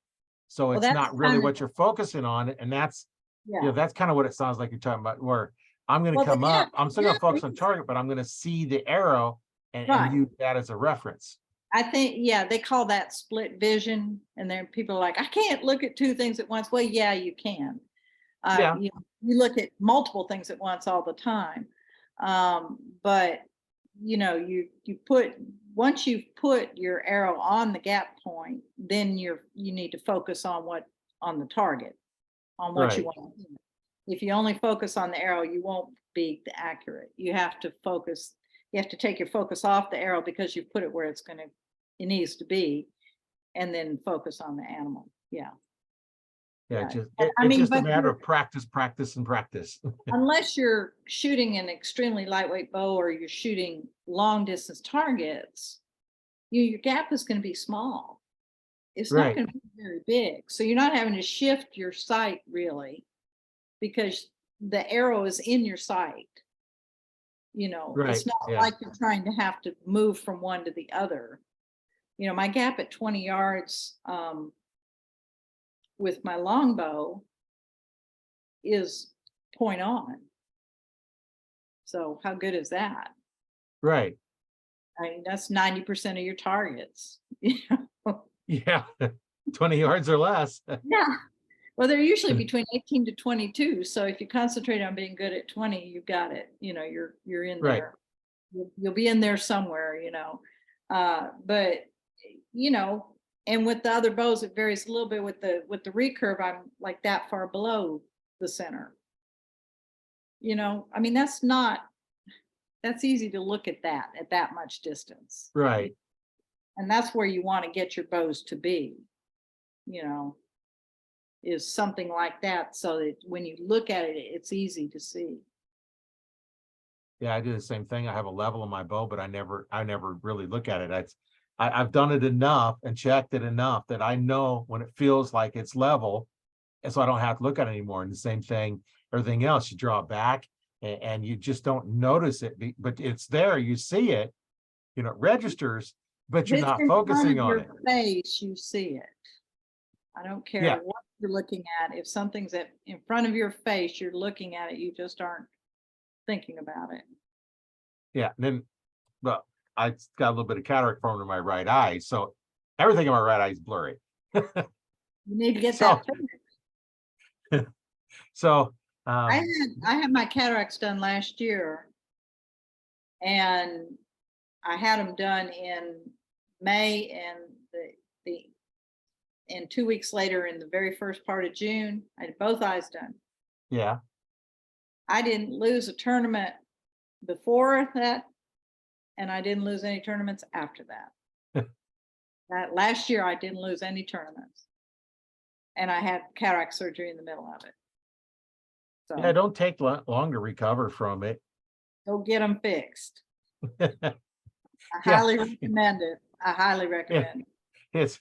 It's kind of weird when I see, because on my bow, the compound, I have fiber optic pins, and it should be like a red dot. No, I have a red donut with a black hole in the center of it. Weird. That's It a looks like cataract. I'm sure that's cataract. yeah, well, the whole eye is a little bit blurry. Yeah. So, but that was weird. I post like, well, that's kind of weird. It's just all the pins out, no matter where I'm looking, it's like, okay, well, so I don't worry about it. I recommend you get that fixed before it gets Yeah. worse. Those things don't get better. No, they don't. They And only it's getting worse, but I got to worry about, is the VA gonna say it's bad enough yet? Well, they always want cataracts to be to a certain point. Right. You know, I mean, I went all along. They got, oh, you got a little cataract, and then last year was like, oh my God, time to get that out. I'm like, okay. Yeah. This is kind of a shock, but I went ahead and did it. But it was the best thing I've ever done. It was amazing how poor your sight is when you get them done. You're going, oh darn, Oh, I yeah. really couldn't see. And my left eye is clear. It's like one of the things that happened to me is I was out shooting, and when I go to the range, I always close my left eye, shooting at the spots, because that's all I'm focusing on. That when I'm hunting, I like to have both eyes open because it gives me more peripheral view of, what's the deer's doing, if it's something else. And I pulled up on this deer, and I know that pin was right where it was supposed to be. Right, Yeah. right behind that shoulder. I shot, it run off. I hit it in the back hip, hit the artery in the back hip. Like, I know I was not off that far.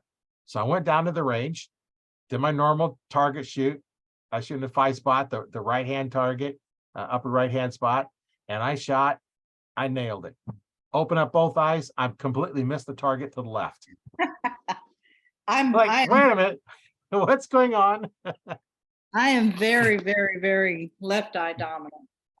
So I have to shut my right eye. I cannot look out my right eye at all. And they taught us when we shot a gun to close one eye. So I don't even think about it. I just shut my eye. Yeah, I always did, because looking through a peep sight, if your right eye is looking through a peep sight, the left eye is seeing everything else. It's like, okay, what am I looking at? So shooting on the rifle team, I close left eye, see that little peep sight, got that little round disc at the front. Yeah. Shooting 22s, I had a clear disc with a hole in it, so you see a little bitty black ring around the spot, and that's what I like shooting. But now seeing through those peep sights is a little tough. Yeah. So Get your eye fixed. Yeah, Oh, I I'm got. gonna have to so I can see it because the left Get your eye is eye just correct. fine. It's either that or start shooting left-handed. Yeah, well, there is Means I that. gotta get all new bows. All my bows are Oh, right-handed. no. Oh, no. When I met my husband, he was shooting left-handed, then he switched right-handed. He can shoot either way. You I have know, shot bows left-handed and done just fine, but you know, I had a couple of my shooters was left-handed and I can't shoot right-handed. I'm all left-handed. But anyway, well, I got to get off this phone. My yeah, husband's calling me. he's hollering at you like, come on, we get off the phone. Well, he doesn't. He's called twice now. I just told him that I'll call him in a minute, so I've got to get off it. Yeah, yeah. Well, it's been great talking. I know we could talk more, but we need to get going here. We've been on for a Overrunning. couple hours now. Yeah, way too long. Yeah. Okay, well, it's nice meeting you and talking to Yeah, you. nice meeting and talking to you, and I'm sure we'll talk again and you I'll know, see you enjoy the rest of online. your night. Yep, we'll see you later. Okay. All right, bye. Bye-bye. My name is Roy Canterbury, and I've been your host today on Archery Talk 101, and we will see you in the next one.